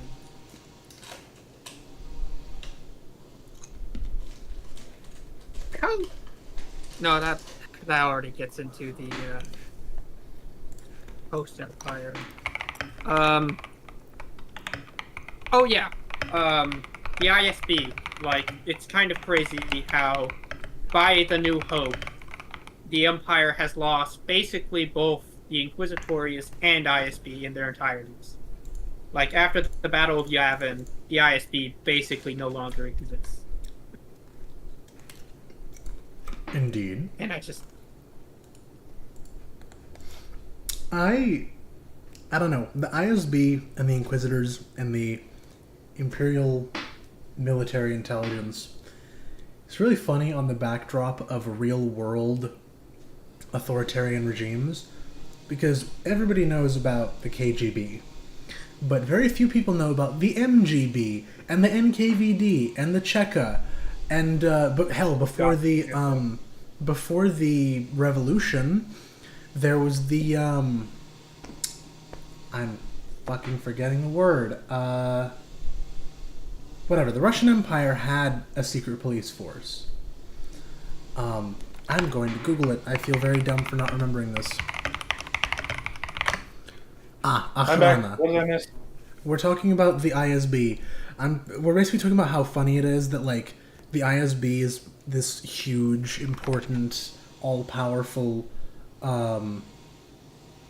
intelligence agency, but then by the time of Yavin, it kind of disintegrated.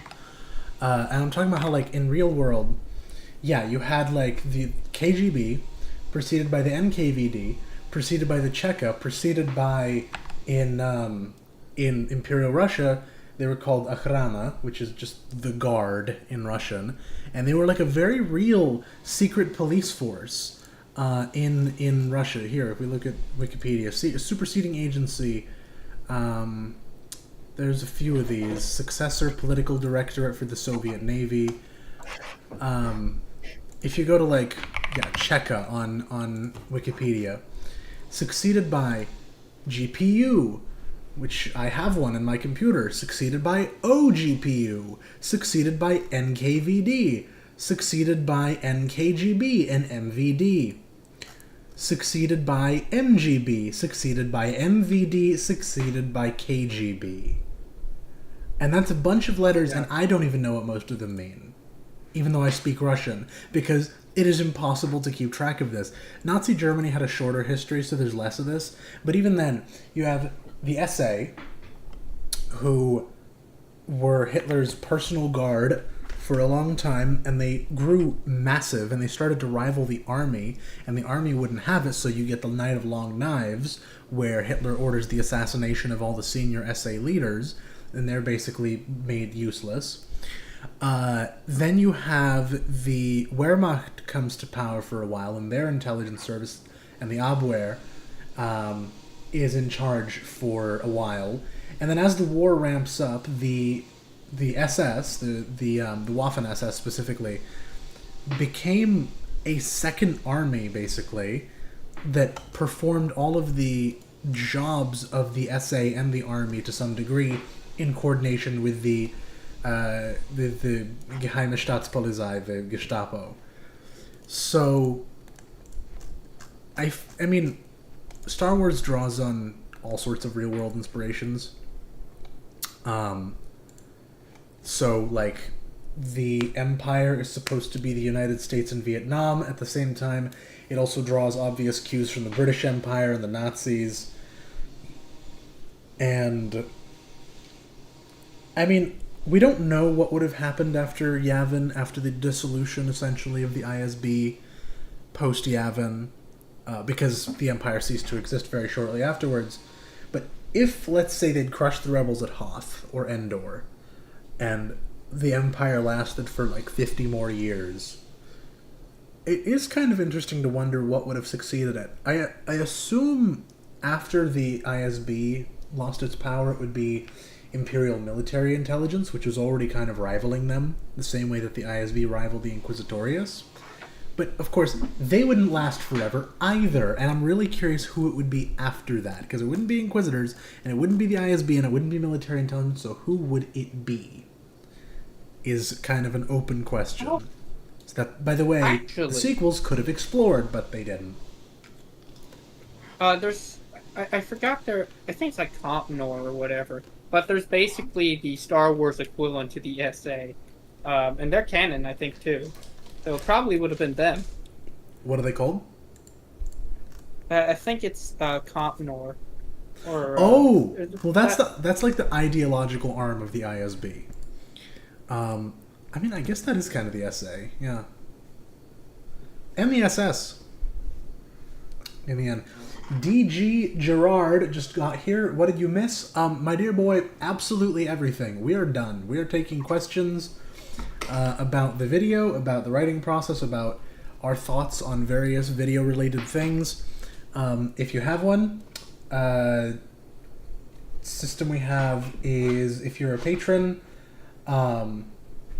then you may ask question. Otherwise, a super chat donation will be required. I wish it wasn't that way, but that is how the economics of it work. Highly unfortunate. I am gonna have to work out a better system at some point. If you have done, however, we're probably gonna call it there, because we've been going for 3 hours and 40 minutes, and I don't want to get to 4 hours, so.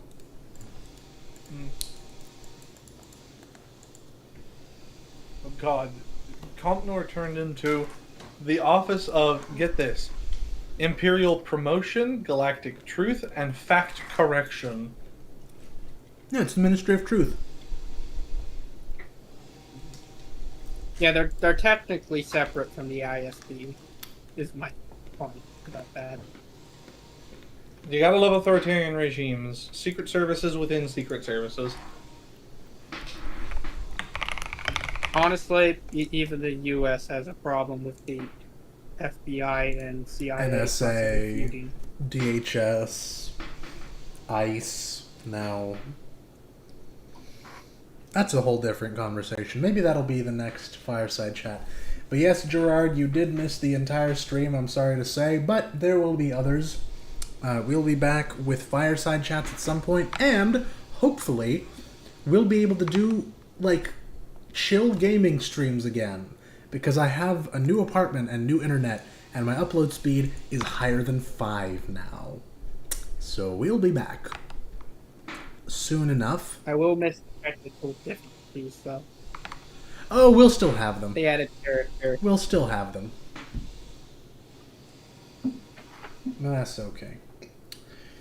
On that note, I'm going... Elden Ring. I don't have it. No. Probably not Elden Ring, but Helldivers for sure. Minecraft probably. We'll come up with something else. Stellaris? Stellaris, maybe. I mean, those campaigns are like 20, 30, 40 hours long. I don't know that we could stream most of that. But we could try. We could, we could also get you expanding colonies. We could, funny you mention that. We could finally force you to finish Mass Effect. You mean start? Yes. Gerard is very excited about Helldivers. Yes, we Helldive. We have a regiment. You can join it if you are a man of character and team play. Get your ass in the Discord server. It is linked. That is a... I'm actually going. It is linked. You are required. Let me go find it. For anybody who wants to join, for that matter. Here it is. This is the link to our Discord server for Ark and the American. I hope that link works. If not, you can just go to the channel page. It's in every single video description and on the homepage. So join up there, and then friend request me, DM me. I will get you into the 389th Ranger Regiment, Helldivers Anonymous. We will have a great time of it. And that's what we will be doing in the meantime as we go off the air now and prepare our next moves. Sweet almighty God, you're gonna pay my rent. Oh my God! Ah. See, this is why you're Marshal of the Rangers. Thank you. I appreciate that. I'm barely making money off YouTube this month because of that fucking copyright claim. You're making up some of that. Muchas gracias. Oh, maybe he left. one day. But thank you. Thank you, Edos. Maybe one day you will give Arkin enough money to where he can finally start paying me. I'd love that, bro. That would be excellent. One day. Anyway, on that cheerful note, thank you all for showing up. I'm gonna go finish this box of wheat thins and take a shower because I have not had any time for it.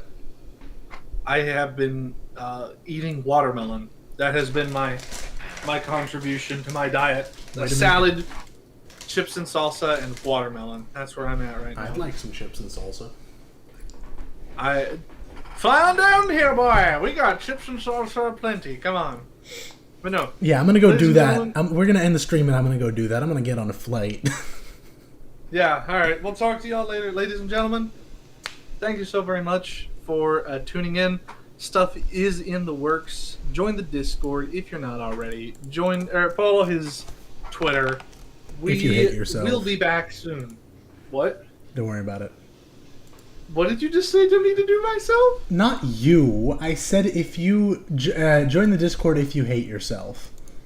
No, this is a lovely place. They'll be able to meet and talk to exciting people like Barn or Hellnat or Tom or my wonderful self or Kyle or you or me or Tom or yeah, that's about it. I already said Tom. Oh. Alright, enjoy your dinner, my dinner of wheat thins. My dinner of wheat thins, my dinner of... My dinner today is going to be sushi, thank you very much. I am rewarding myself. Uh-huh. Alright. You'll take care, everyone. Bye-bye. Adios, everybody. Thank you, come again.